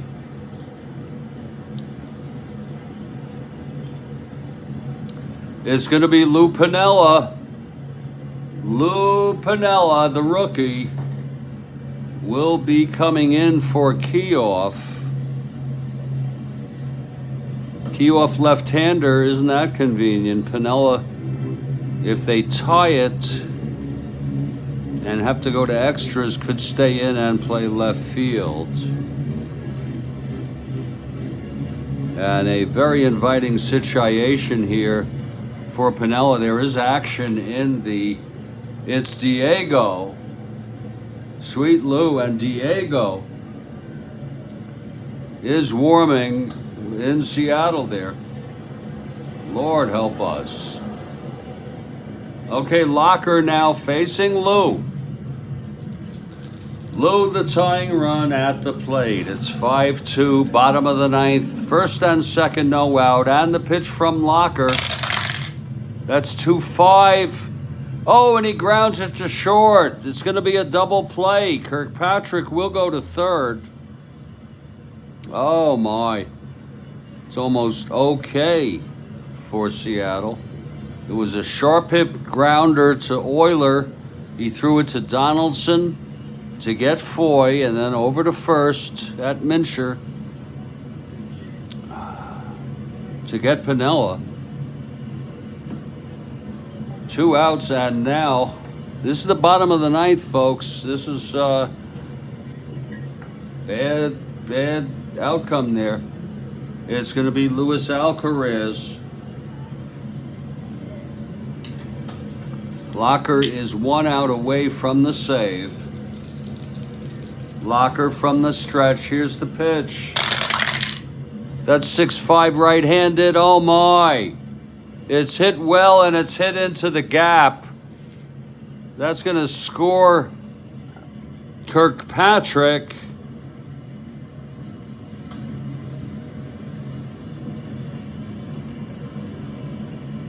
Oh my, coming right down. That makes it a 5-3 ball game. Look at that again. It was 6-5 right-handed. Wait a minute. Yeah, there it is, double. And it's Ellie Rodriguez, the batter. Lord. And he's the tying run at the plate. Ellie Rodriguez. Alcatraz, yeah.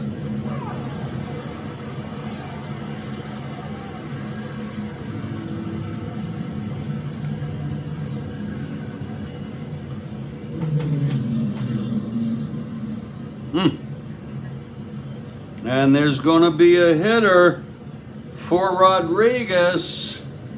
It's going to be Bob Oliver. Bob Oliver is coming in to hit for Rodriguez, the catcher. And if they tie it and don't win it, the new catcher putting his shit on right now is Buck Martinez, and he's been playing lately. So Buck would be the next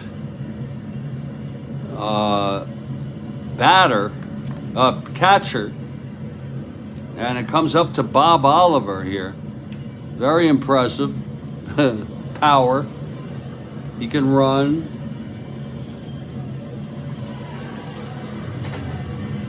And it all comes down to this. Locker in only his second inning. He's not his first endurance. He walked the first 2. Piniella grounded into a double, sending Fiore to third, and then he came home on the big double by Luis Alcatraz. And Bob Oliver steps in here with 2 outs, bottom of the ninth. And Oliver, the tying run at the plate. Locker from the stretch. The pitch to Oliver. That's going to be 4-8 right-handed, and he struck him out. And what a game it was, folks. I got to tell you. Kathy, let me just do my quick wrap-up. The final, Seattle 5, Kansas City 3. The win goes to Brabender. 2. Locker got the save. He pitched 2. Got into some trouble there. Walked 3. Struck out 1. Allowed 1. Moorhead came in 5, 6, 7, 8. Pitched 1 inning.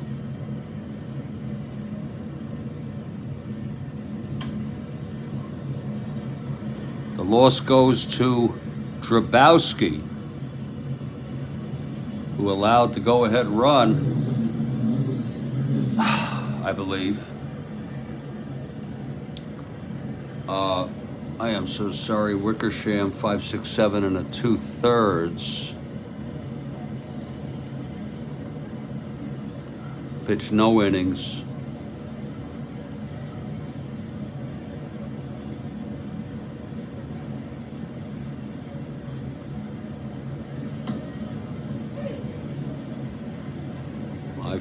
forgot how this all went. Here it is.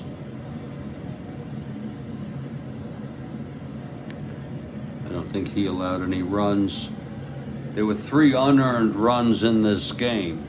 Drabowski allowed the 4th run, even though it was unearned. It was Seattle 5 runs, 9, 10, 11, 12 hits, no errors.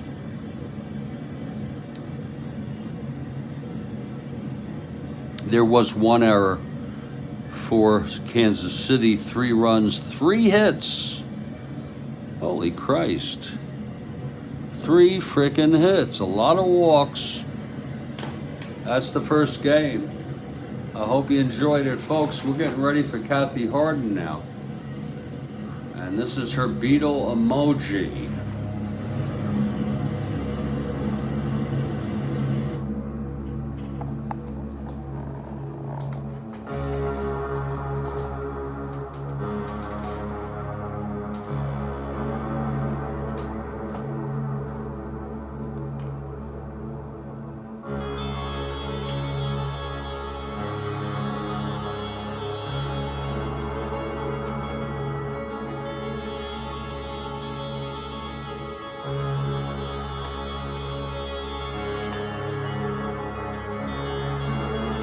Is that it?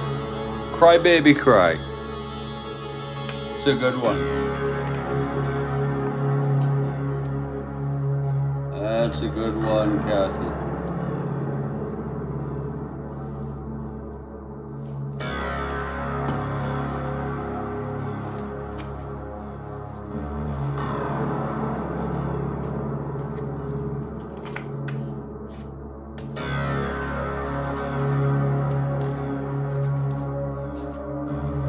That's a good emoji.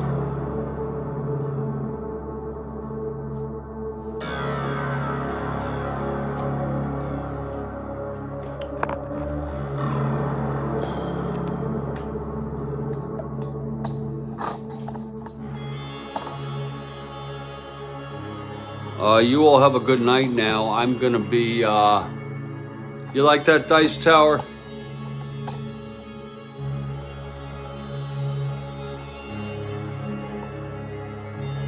My arm was actually starting to hurt after a while.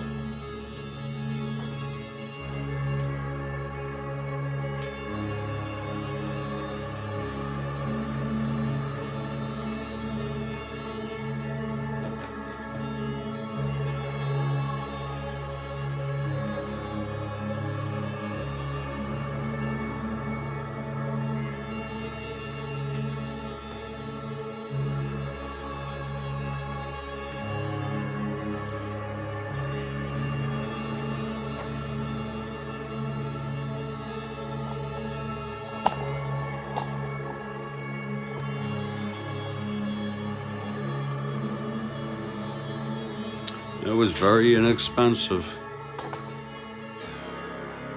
And it's very, very simple. Just a few pieces of wood and some plastic. We'll see you tomorrow. I'm going to check out the game. I'm not going to have a morning game, folks. I'm going to be checking out 9 a.m. I guess it's the premiere. You have a great evening, Kathy. See you in the morning. But Kathy, I will not be broadcasting in the morning. Instead, I will be watching baseball demos.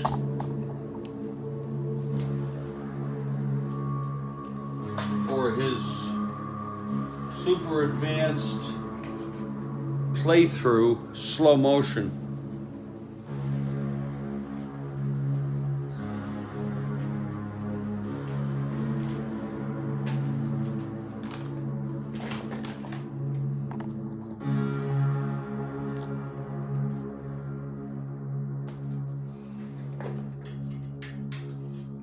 That's what I'll have to be doing.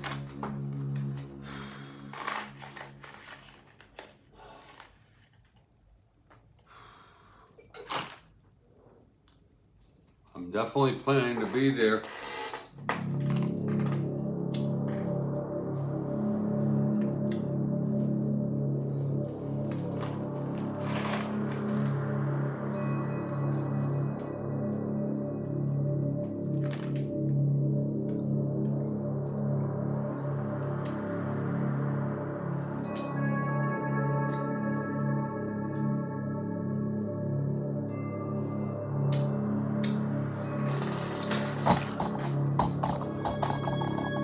baseball demos, I just want to let you know.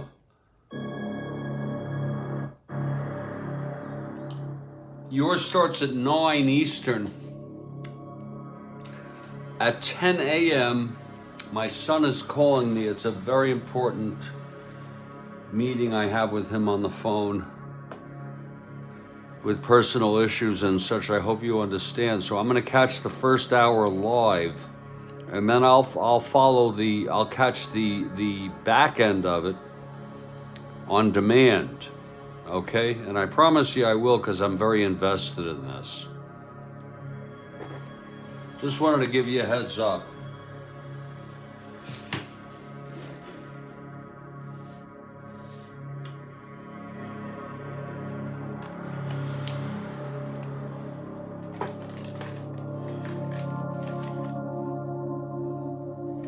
It was something that could not be avoided.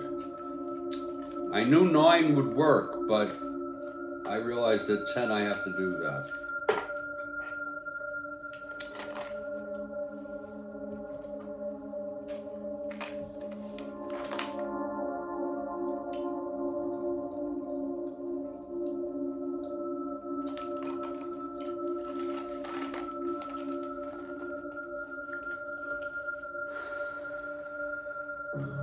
That was a pretty good game.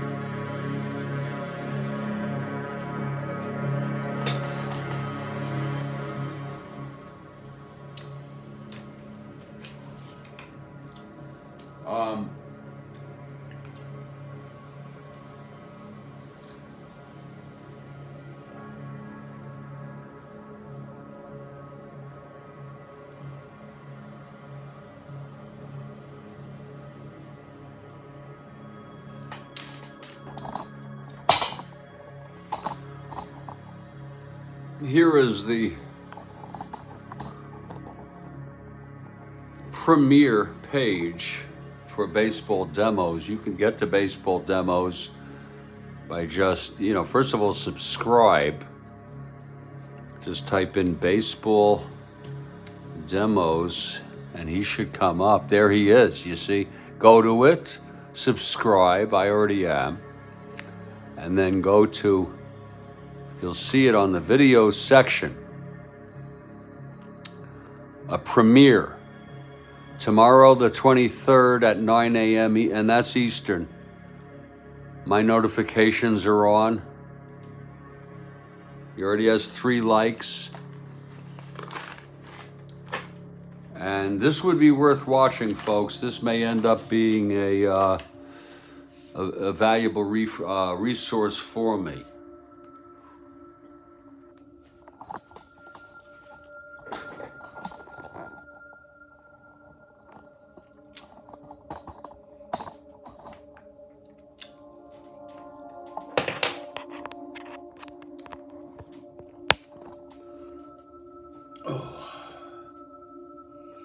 A very valuable resource. If I can get the super advanced stealing.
I'm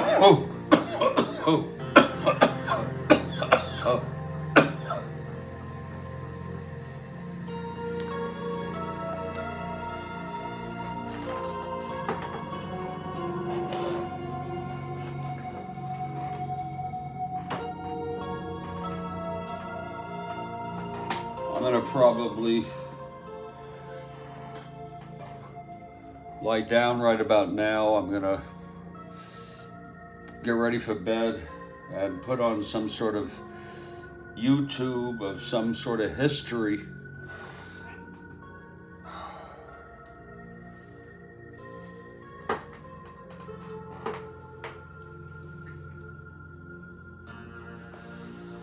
I have an interest sometimes in the morbid, the true crime, things like that.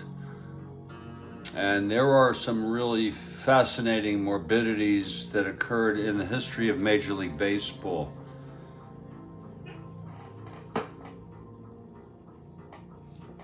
Terrible things that happened.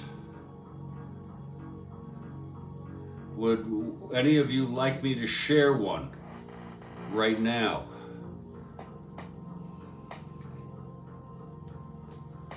I'll be glad to share one with visuals and text. Anybody want that at all? Okay, you want to see it? Okay.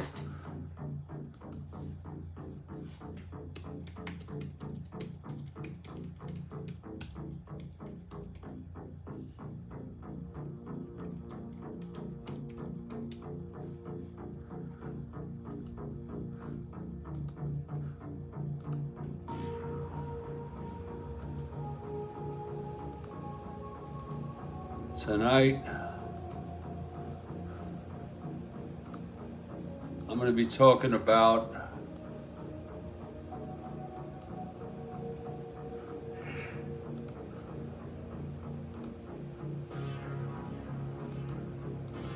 a ball player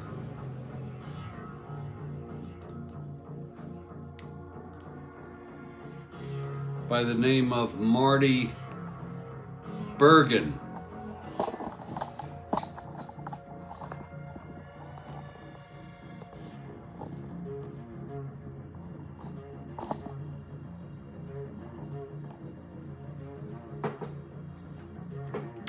Marty Bergen was born on October 25th, 1871, and he died on January 19th, 1900,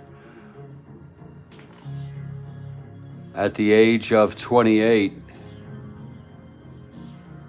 He was an American baseball player who murdered his family before slicing his own throat. From 1896 to 1999, he played in 344 games, so he only played about 4 years. He played with the Boston Beaneaters. At one time, he was considered one of the better catchers in the game. Some called him the best. This is dead ball pre-1903. I mean, you know, pre-modern. He helped the Beaneaters win the pennant in 1897 and 1898, and a second place finish in 1899. He appeared to have a mental illness. By 1899, his third year, he had hallucinations, or the third year, not his third year. Maybe his fourth year. Hallucinations. He had to be removed to a game due to odd behavior. He walked off from the team train during a trip. And on January 19th, 1900, he killed his wife and 2 children. He took it to a whole new level. You got that right. We get more about him, His teammates appreciated his strong arm and hustling play, but things soured quickly. In 1896, it was reported that he was unpopular with his players, that he was sullen, sarcastic, never associating.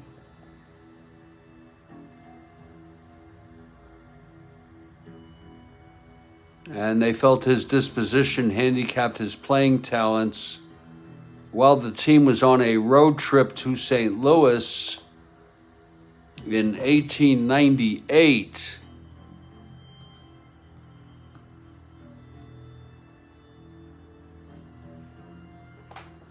he slapped teammate Vic Willis while the ball club was eating breakfast. He threatened to club his teammates to death at the end of the year.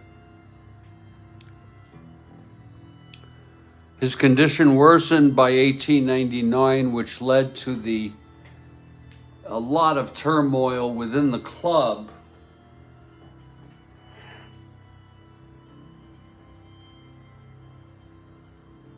He had hip surgery during the off-season, and it seemed different. He seemed different mentally afterwards. It probably exacerbated a condition he already had. He had hallucinations that enemies were trying to poison him. They started their season off playing 16 of their first 17 games on the road. And in the midst of this trip, while they were playing, the Senators, Bergen found out that Martin Jr., his son, had died of diphtheria. He was granted time to take off until he felt recovered enough to rejoin the team. He came back with the club after 2 weeks, and clashes continued with his teammates. They tried to welcome him back, but he clashed, imagining they were making jokes behind his back.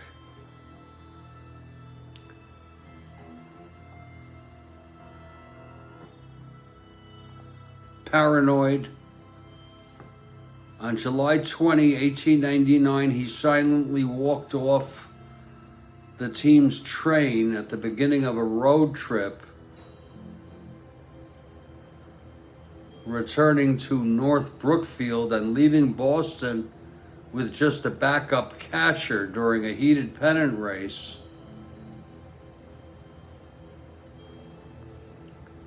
A journalist,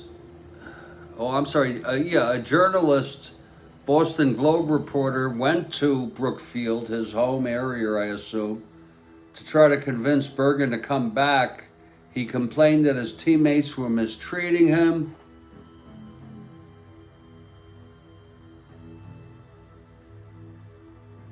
And that he was not being given time off to be with his family, that he was dealing with injuries that could only be dealt with his local physician. He finally rejoined the team, receiving lusty cheers from the fans. This is 1899, his last year, I believe. In September, he disappeared again for a few days, then showed up unannounced a few minutes before a game and put on his catching gear without speaking to anyone. On October 9 of 1899, he had to be removed from a game when he dodged the pitches rather than catching them, claiming he was preoccupied with avoiding knife thrusts from an invisible assailant. He was aware of his mental state, and he actively sought help from both clergy and physicians. There was little that could be done back then as far as medicine. He didn't take any of the bromides prescribed by his doctor, explaining, "I thought someone in the National League had found out that you were my family physician and arranged to give me some poison." So he was terribly paranoid. "I did not take it from my wife because I wouldn't wish hers to be the hand that poisoned me." After Bergen's death, he would play a few games and then ask if he could return home. When the owner refused, he'd go home anyway. He complained that players kept reminding him of his son who had died, and he resented a $300 fine imposed for being AWOL.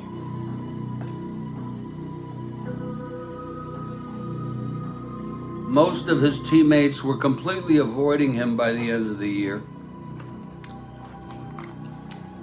And several of the players said they would not return to the Bean Eaters in 1900 if Bergen was still with the club.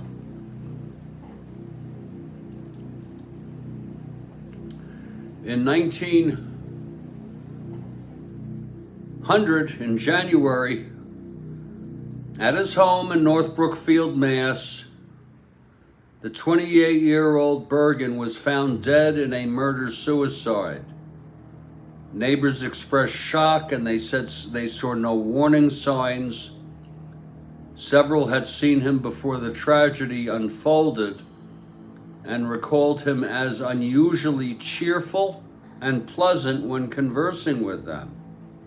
The neighbors also told reporters how devoted he always seemed to his wife. The medical examiner reported that Bergen killed his wife and 2 children with an axe and then used a straight razor to forcefully cut his own throat.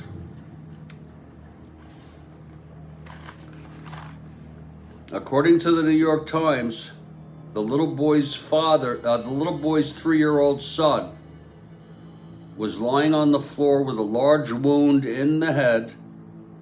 Mrs. Bergen's skull was terribly crushed, having evidently been struck more than one blow by the infuriated husband.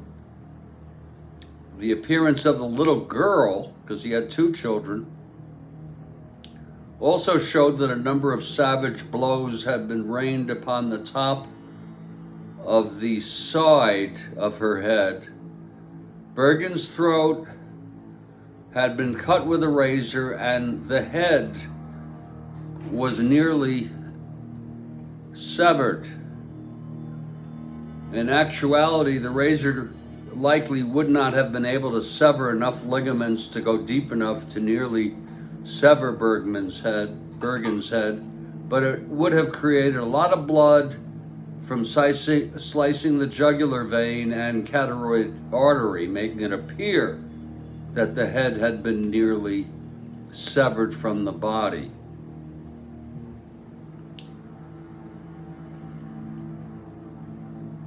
And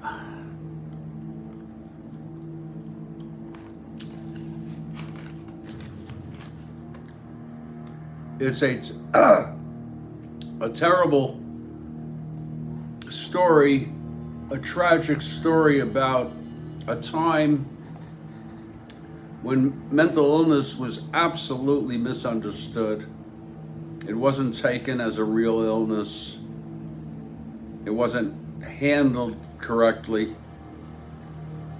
Someone like him needed to be in a hospital being medicated and getting other forms of treatment. It sounds like he might have had something like schizophrenia and or a schizoaffective disorder with mood disorder, maybe depressive and manic episodes, and mixed. So we don't know exactly. It is a morbid but fascinating case indeed. And, well, yes, Anthony Perkins.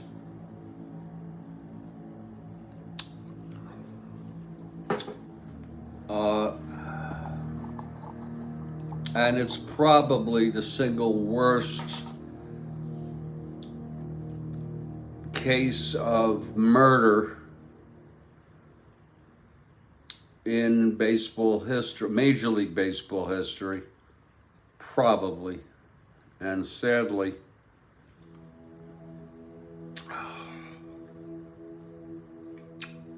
it was related to mental illness, very severe.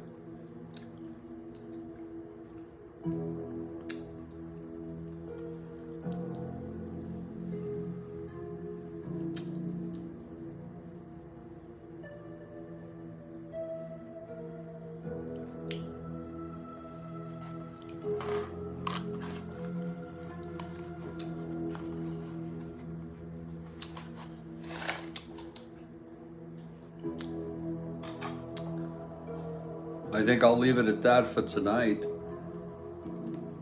I'll do more in the future.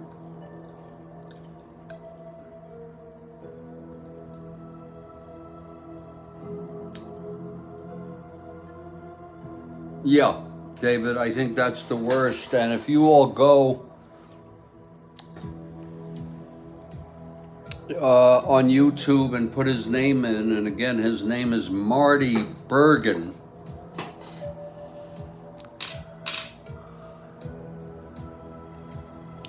You'll find several videos about it. Some are better than others. But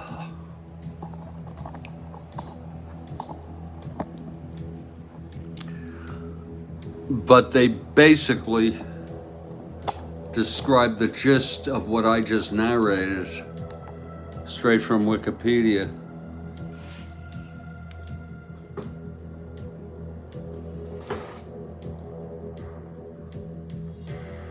And that happened in 1899, maybe 1900. It happened in January of 1900. 124 years ago.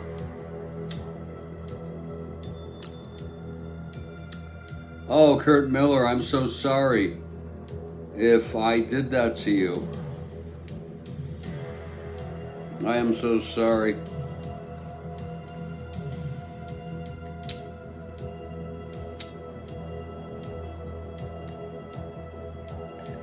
It just makes me feel like I'm glad it didn't happen to me or my loved ones.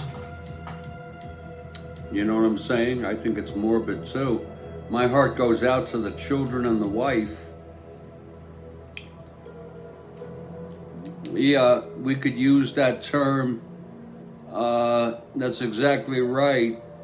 If we use it colloquially, sure. A 20th century schizoid man, as King Crimson would say.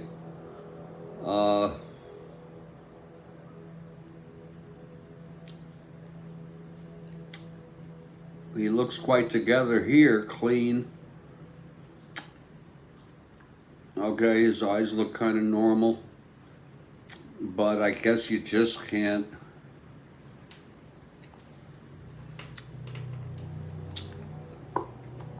You just can't tell sometimes.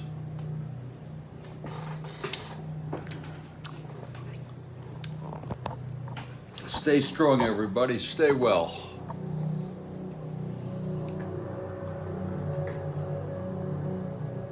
That happened 124 years ago. I'll catch you all later, okay?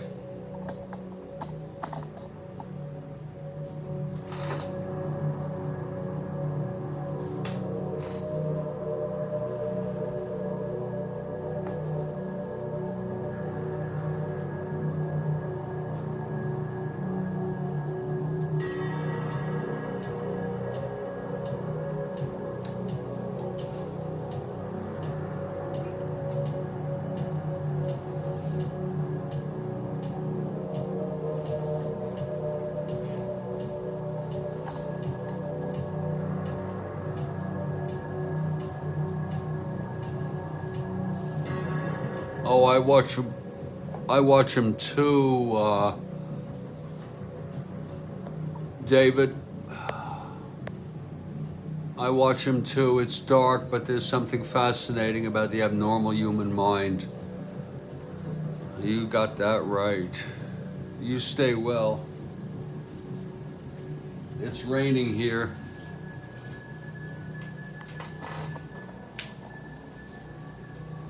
We've had a lot of rain here today. It did let up a little bit.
Oh,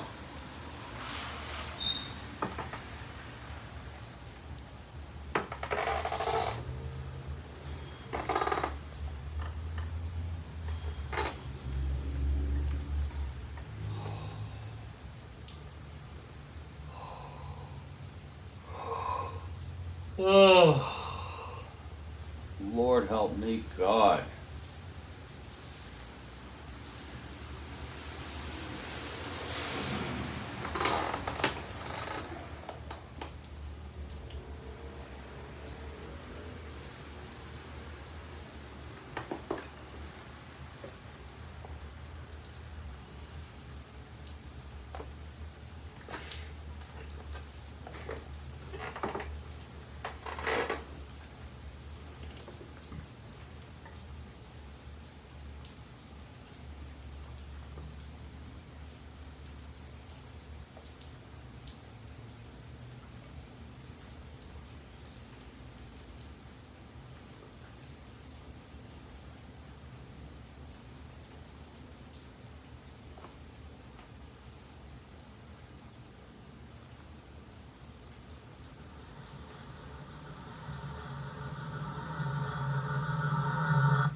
Oh, I think that's a mosquito bite.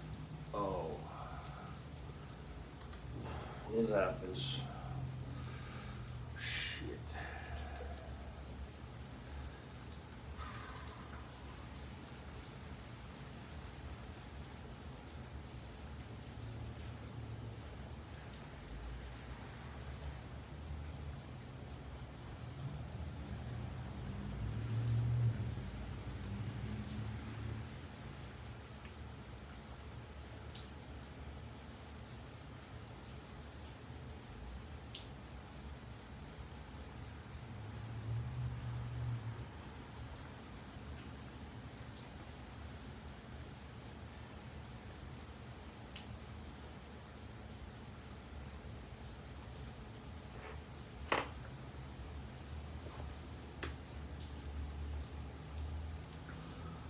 I have an ointment that I can use for that.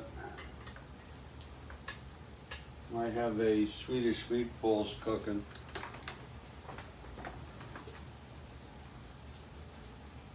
A small portion. Just to, Lord, that's over 25 minutes. Whoa. Lord. I think this is it.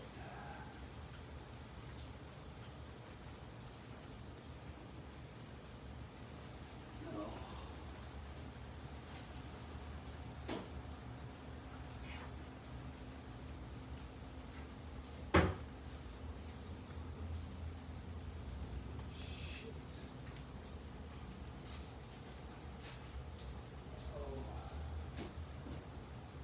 There it is.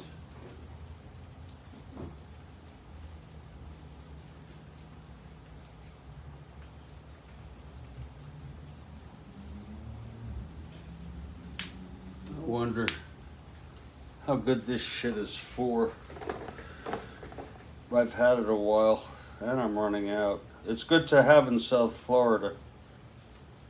The itch medicine.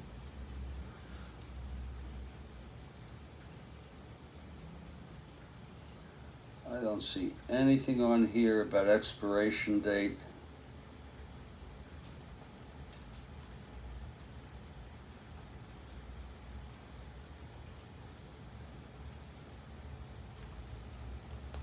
Worst thing is it wouldn't work.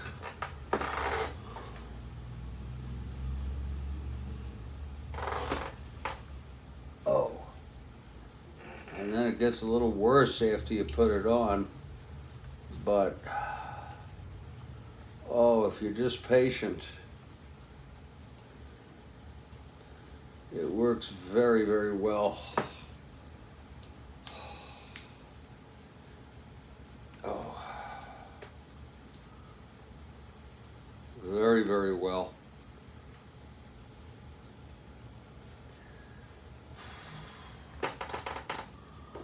Just takes a few minutes. You have to be patient.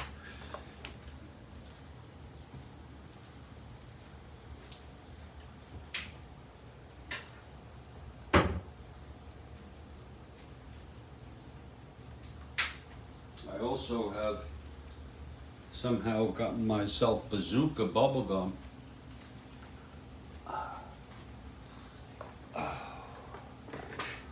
I've had, I think, 2 today already. You know, I'm a pretty extreme kind of guy. I'm gonna try this one. I know that sounds crazy to do before Swedish meatballs, but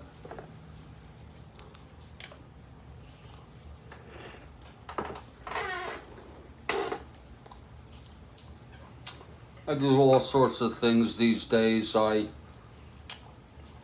eat sweets and then I'll decide I want a hot meal.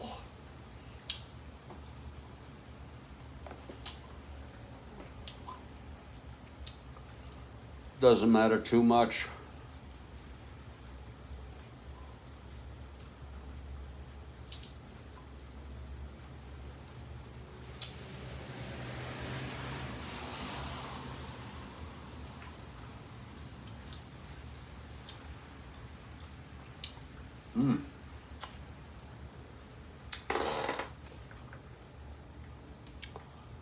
That is a big taste. Pretty close to how I remember it.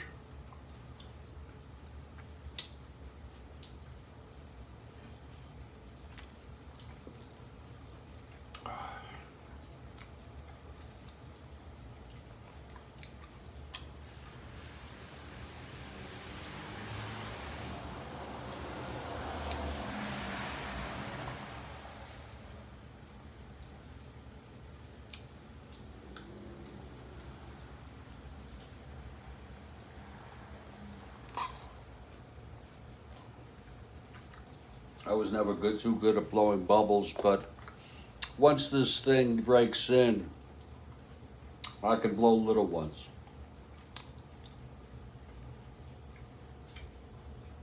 Oh.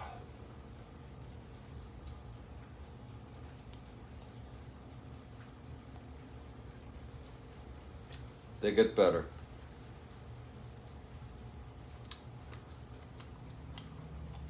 Takes me a while to get it going.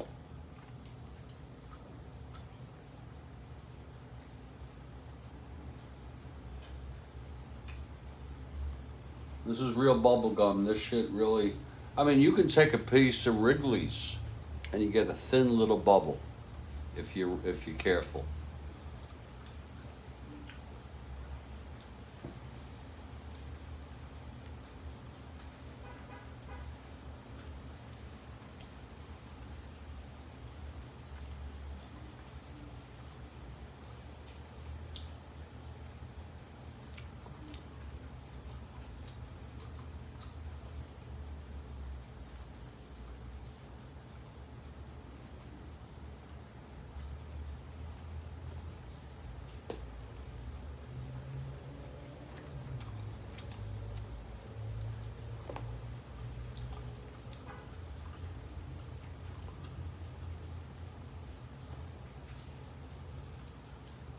I could show you a couple highlights of things I have. Not much. I deleted a lot. Give me something.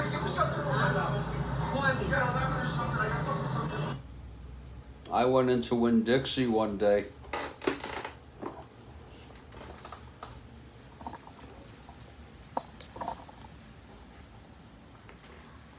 And this happened. I don't really like to be a voyeur, but I just rolled the camera. Give me something.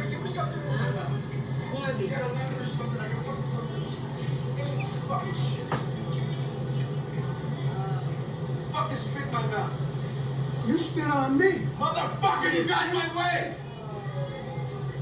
You're the motherfucker. Damn straight I am. When you Get you outside, I'll beat you little. I can dump your little shit all over the street. Go ahead. Go outside, but dump all your little homeless shit. Not to mention kick your little old ass. I'll show you who's mentally ill.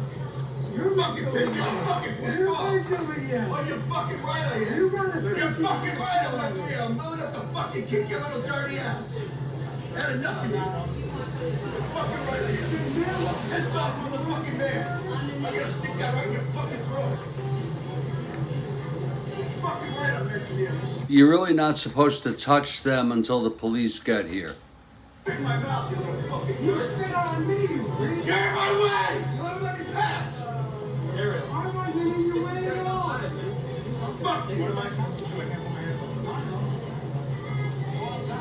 You're the I will one first who's show you. running the film. He's the one who's spit on me. You're fucking right I'm crazy.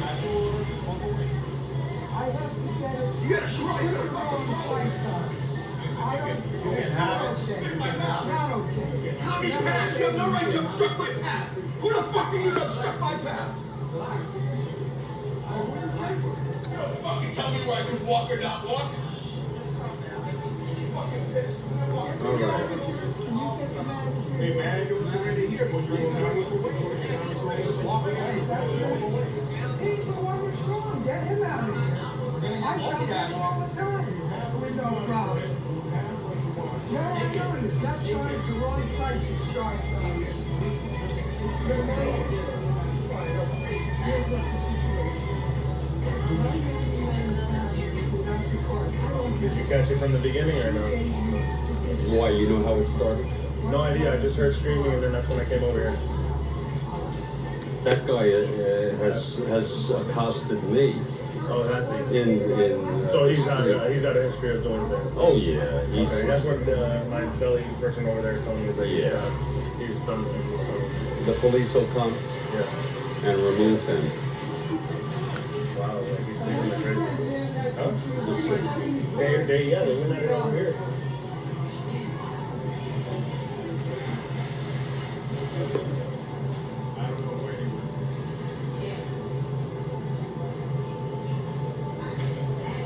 Just another day in paradise. I know this is sort of exploitive, so I'm only going to post this. I don't know what I'm going to do, if I'm going to post this or not. But this cat has bothered me in the street. You guys still in here? And I know I'm going to get, I'll get a lot of flack if I post this, but, you know,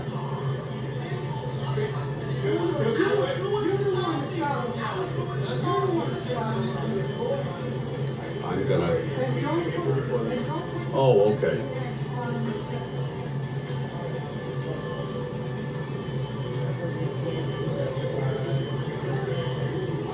You see how long it takes for the police. I just got done doing a space on the United States relations with Pakistan. And I just came in here. I had to get a couple things.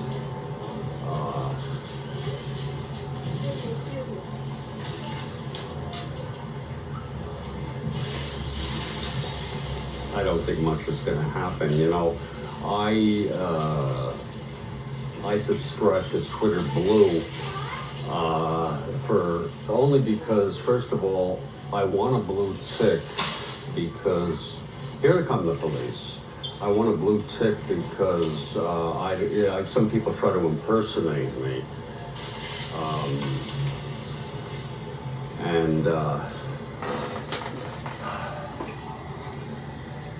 also, I like the features. For example, extended videos. Surprised only one cop has shown up. That's not a good idea, but one is better than none, I guess. So here comes Johnny Law to try to diffuse this situation.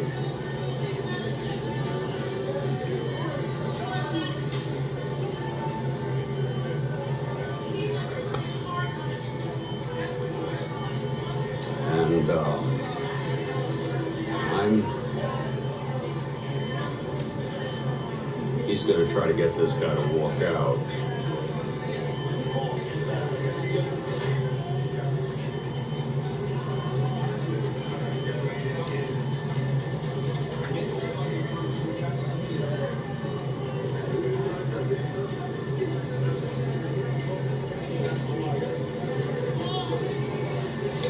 You know, many of us are voyeurs.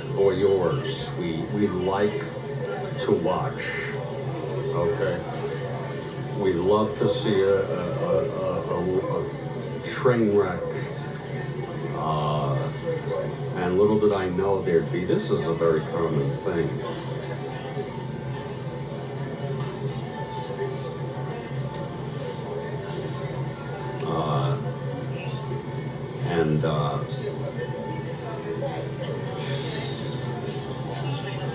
Now all that's needed is to get that other guy out of here.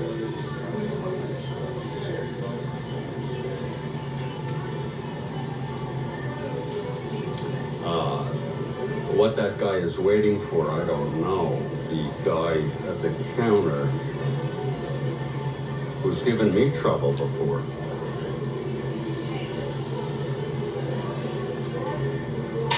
And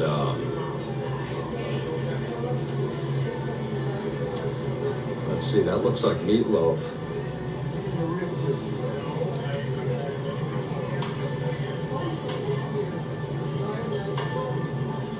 I need some nourishment here. That looks like meatloaf. That might be good. I think I'll take a double rice with the meatloaf on top.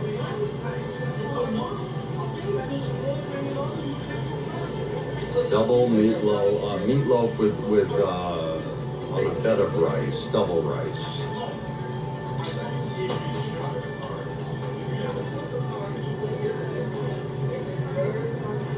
This guy's got to go. I mean, this guy's a troublemaker.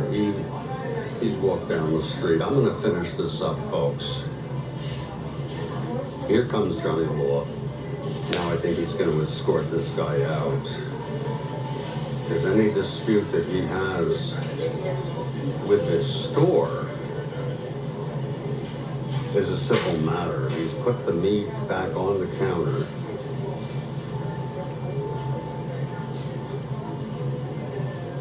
He's got his bags.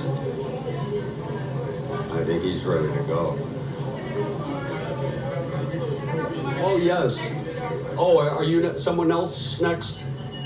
Okay. Okay, yeah. May I take a double rice, a beautiful bed of double rice with the meatloaf on top? Thank you.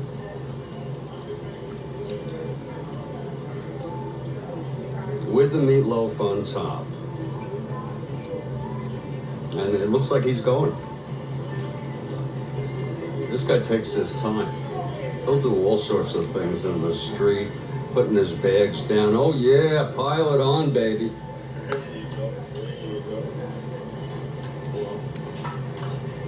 Now that's all I get? Yes, sir. What else you need? Oh, I'm hungry. What's that? You get what you want. You just gonna pay for it. I'd have to pay for it. Yeah. Is that okay? If that's what we can get. What you want more? Well, how much would it be more? Oh.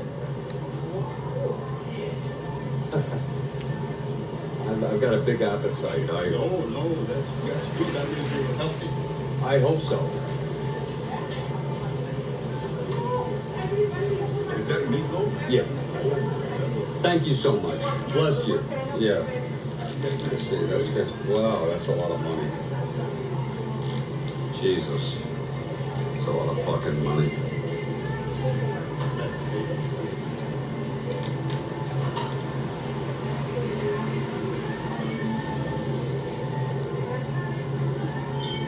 And there he is out there, I guess, giving his report. I don't know what's going on. But we're going to end this now, once and for all. This is enough is enough.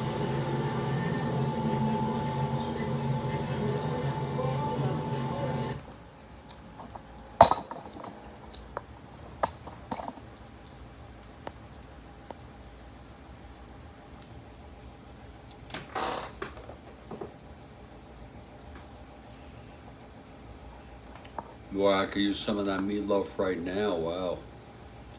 Whoa, I can almost smell it.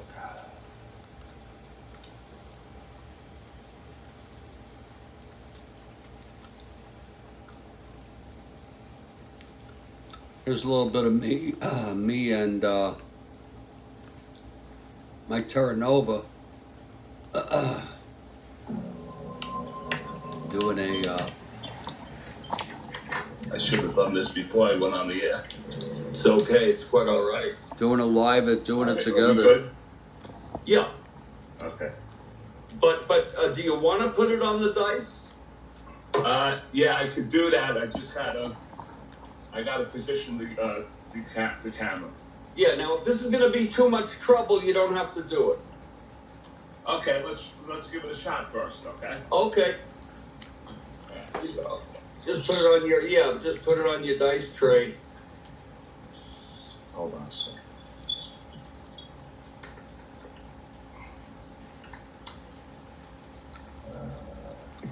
There we go. Got it. Yeah.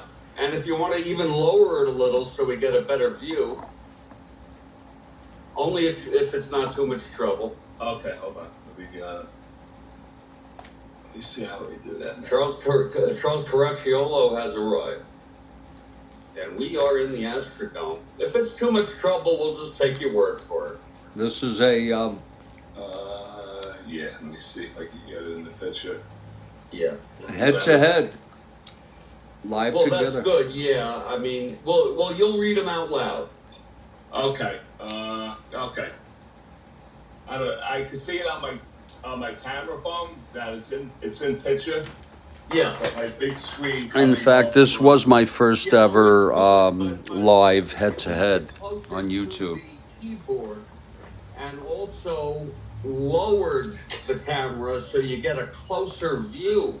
Okay, let me see something. Hold on. I haven't played with this thing in a while. Yeah, this is where we're really going for it, and Kathy Harden for the Giants. I saw that. There should be somewhere you could just lower that. But to lower it so it's closer, so the camera's closer to the dice. Okay, so I'm still too far out?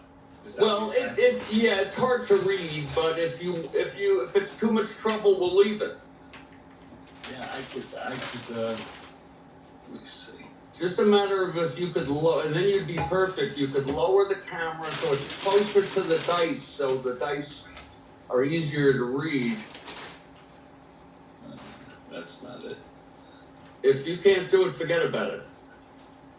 There it is. Oh, closer? You have it. Yeah. That's perfect. And now just move the whole tray closer to the keyboard. That's it. A little high, a little more. A little more? A little more, sure. Keep going. Yeah, that's perfect. Perfect. Okay. Yeah. All right. Good. Now, it might be easier for you to just stay on that view the whole game. Yeah, I'm not gonna move the cat. I'm not gonna touch anything.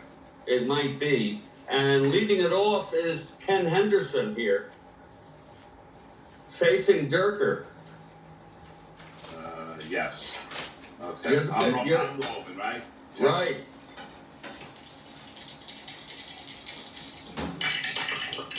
Okay, we got a 5-7 on the left side, and that's a strikeout. Wait a minute now. He's a switch hitter batting left. Left, right. 5-7, you're correct. He struck him out. That's one away. All right, one down.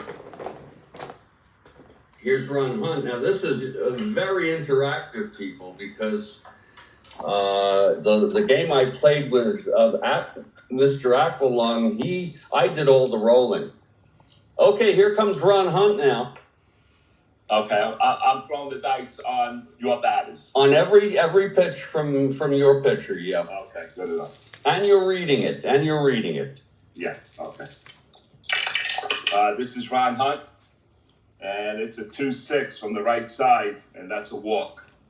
All right, confirmed. So Hunt is on. It's so nice to be managing just one team. Batting third will be the left fielder, Jim Ray Hart. Correct. He's a right-handed batter. What are you doing, Jeff? Are you holding? Are you going? You stealing? I'll let you know if I'm ever stealing, and I'll give you ample opportunity before you roll. Okay. He's the C. He is a... I have no interest in having him steal. Okay, as far as the steal goes, we're going super advanced. What's that? Huh? As far as the stealing goes, are we playing super advance on the jump? Is it okay with you if we don't? Yeah, that's fine with me. Okay, and can we be using super advanced fielding? Super advanced fielding. Okay, sounds good. Okay. Hold on a second. Hunt's on first, one down. Hold on. I got a timeout here. Oh, you take your sweet time. And I hope you're okay to play a whole game here. I am. Oh, super.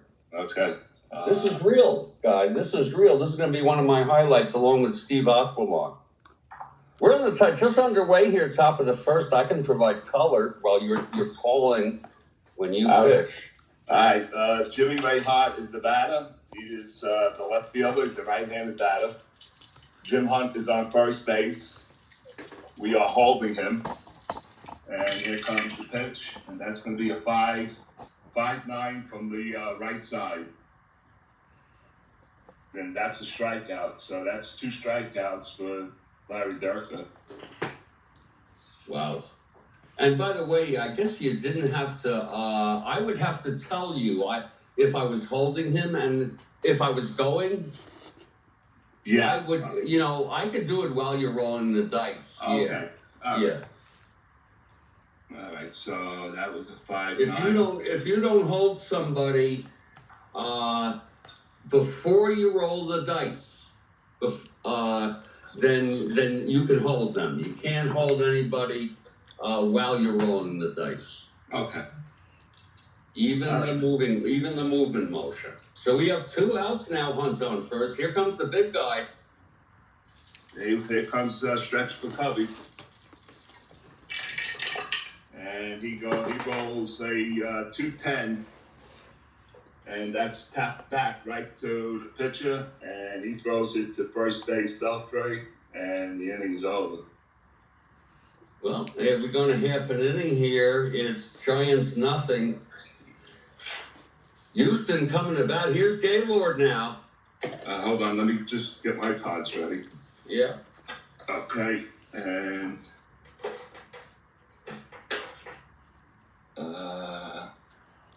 210.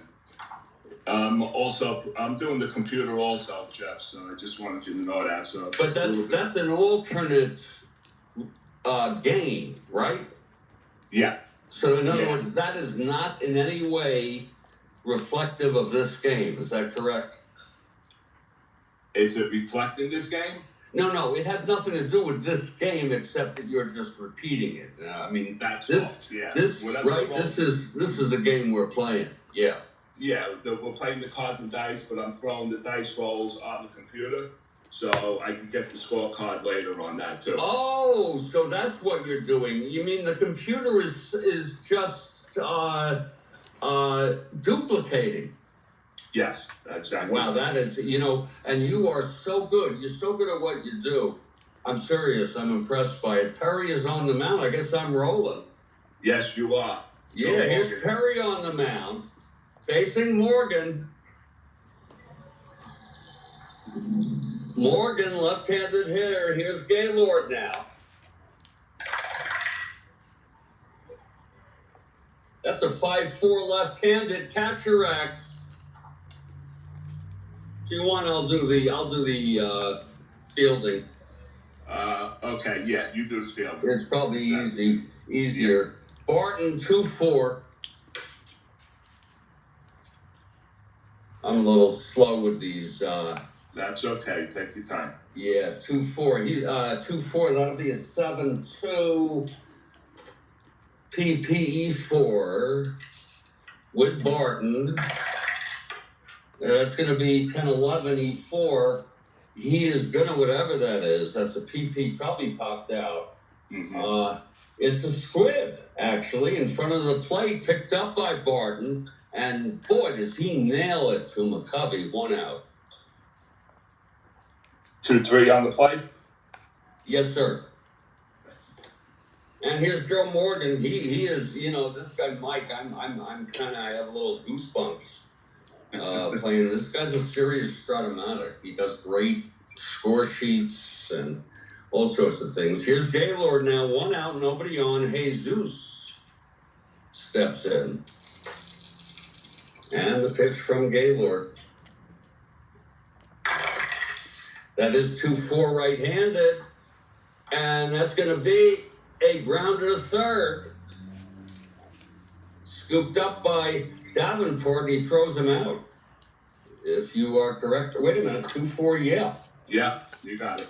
So that's a grounder. Davenport, the veteran. Yeah. Been with them for a while. And here's Jimmy Wynn. The toy cannon. This is Mike Terranova of Piece of Fame. Gaylord. And the pitch to Win. And that is 2-4, right-handed, walked him. He walked him, a 2-4 right-handed. And any silence from you after a period of time would assume that you just agree with my reading. Yeah, absolutely. And so Win is on, he's an A. Being held, he'd be a 1-13, then +2, 1-15 with Barton. You holding? I'm holding, yes. Yeah, Win being held, 1-15, -2, 1-13, +2 Barton, 1-15 with Tommy Davis at the plate. Oh, wait a minute. That's your runner. You're not holding. That's right. I'm so sorry. Yeah, That's all right. Let me just say that I am not holding. Okay, you're not holding. That's my guy. Yeah. He would be a 1-15. Yeah. Actually, 1-17. 1-17. I'm gonna go. Yeah, I made a mistake. I should have held him. Here's the pitch to Davis now. That's going to be a 13. He's safe. All right, so it's a stone base for Win. Yeah, I should have. I don't know why I did that, but it's going to be Davis now at the plate. Gaylord now. He walked Wynn, who stole second, 2 down. Gaylord trying to get out of this. Bottom of the first, no score. Here's Gaylord. Whoa, that's a 1-7 right-handed. Chops it to short. And by default, you're not holding him on second. And that's picked up by Lanier, and he throws it to McCovey, and the side is retired. Yes. So Gaylord gets out of that. That was a 1-7 right-handed, grounded to short, no holds. You have to. I mean, I didn't hold them. So that was a 6-3 on the play, right? Yeah, we've gone 1 inning. Yes. Gaylord got out of that, and I'm kind of grooving on this. We're heading now to the 2nd inning. Yeah. My cards are like, you don't get the feel of the cards because they're brand new and stuff like that. Oh, I know they're hard. There is an element of enjoyment when it comes to crisp, unused cards. I know. You want to be delicate with them. They're hard to manage. You want to show us one? What, the new cards? Just one of them. Just flash it in front of the screen. Yeah, there it is. Okay. Yeah. That's Bobby Bonds. Yep. And Bonds will lead it off. And you're rolling. Yep, I'm rolling. You're rolling and you're pitching. Yep. All right, so Bobby Bonds will lead it off here in the 2nd inning. We're giving you a view of the cards, folks. And the pitch for Bonds is a 6-5 righty. Struck him out. That's going to be he's struck him out. And Bonds strikes out his share. That's the 3rd strikeout for Durker. Yes, it is. Jim Davenport, 3rd baseman. We'll get into our groove. Yeah, I know. I see it happening already. 4-10 from the right side. It's going to be a ground ball to short, picked up by Menke. Now here's a game I did with Mr. Aqualung.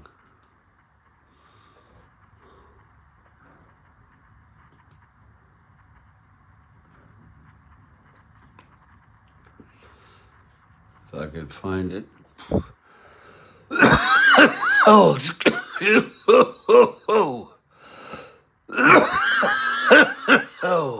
oh my Christ.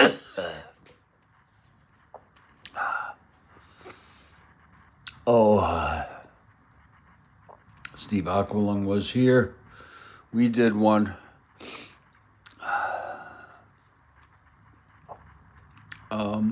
If I could find it.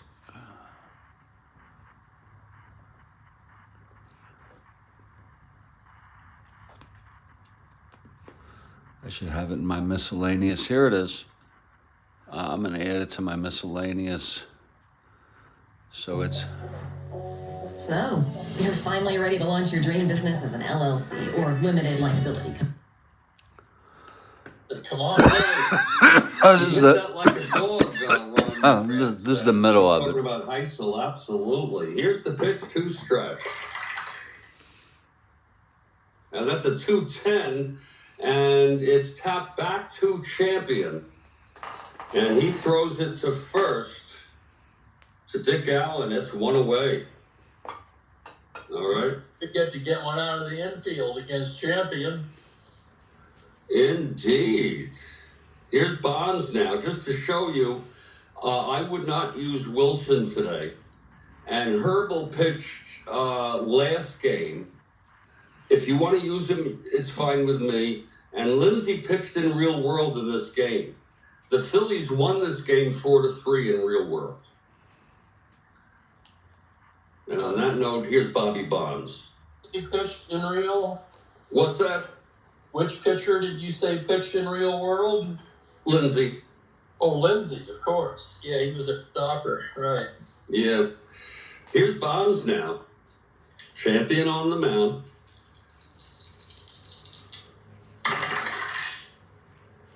That's going to be 3-7 right-handed. He struck him out. And I'll tell you, that's something Bobby used to do a lot of. You remember that, don't you? Sure did. He once had the major league record for strikeout. I think it was 189. I think you're absolutely correct. I think someone broke it, though. Right. I couldn't tell you who because I don't remember the recent years as well. That's exactly the way I am. I've turned into my father. Like it was yesterday, that 189 for Bobby. Exactly. I don't remember which year, maybe 71, I'm not sure. It's 2 outs, nobody on. Dave Marshall now. Left-handed hitter. I think the manager was a Clyde King, was it, for the Giants? He platoons Marshall against right-handers. Pitch here from Champion. And that's a 210 right-handed, and he struck him out. And the side is retired. 1, 2, 3. Champions gotten the first 2 strikeouts in this ball game. Retired the first 6. It's 1-0. But we don't know. That's a 5.02, folks. Champion pitching like a champion here. Absolutely. And Ray Sadecki and the Phils really want this one. I'm the manager. I'm stoic. You know, if the Giants win, because I want the Giants to win the division over Atlanta. Okay, it's going to be Don money, so I wouldn't mind a win. And plus, you'd like that. But I can't help it. Heisel hit one. Here's money now. The pitch from Sadecki. And that is 2-9. Left-handed. Struck him out. Third for Ray. Sadecki, of course, dealt by the Cardinals to the Giants in '67 for Orlando, 66, I should say, for Orlando Cepeda. That's some kind of trade. Both of them never maintained their playing. You know, it was still good. You know, I think Ray won 20 in '64. The Giants had to do something because they had McCovey and Cepeda. Tried playing Cepeda in left, and he was just awful out there. They were both Really? What are you going to do with 2 first basemen? They had to trade one of them, and they sure as hell weren't going to trade McCovey.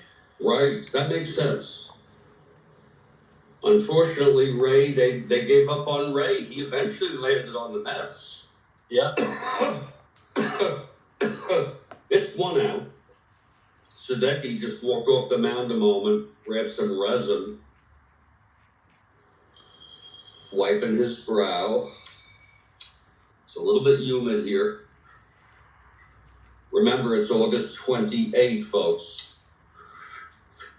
Okay, Sadecki looks in. He gets the sign from Dietz and the pitch. That's going to be a 2-7, struck him out, number 4. So both pitchers really on their money. I mean, you can't put Ray down for 1 pitch that got away. No, that's just what I was going to say. Other than the one he played in there to Heisel, he's been right on. Right. This is kind of surreal, isn't it? Well, this game is amazing in that regard. That's why it's a great game. It's very playable this way. You know, but I think it's good to have the cards or the copy of the cards. Here's Taylor now. He struck out in the first. 2 outs, nobody on. That's 5-12 right-handed, and it's a fly to left. Well hit, but playable. Marshall. And it's another 1-2-3 for Ray. So that's just a feel for. 1-0 still, middle of the third. That's just a feel for what I've been doing there. I think I'm going to call it a night. I'm tired. Take care, everybody.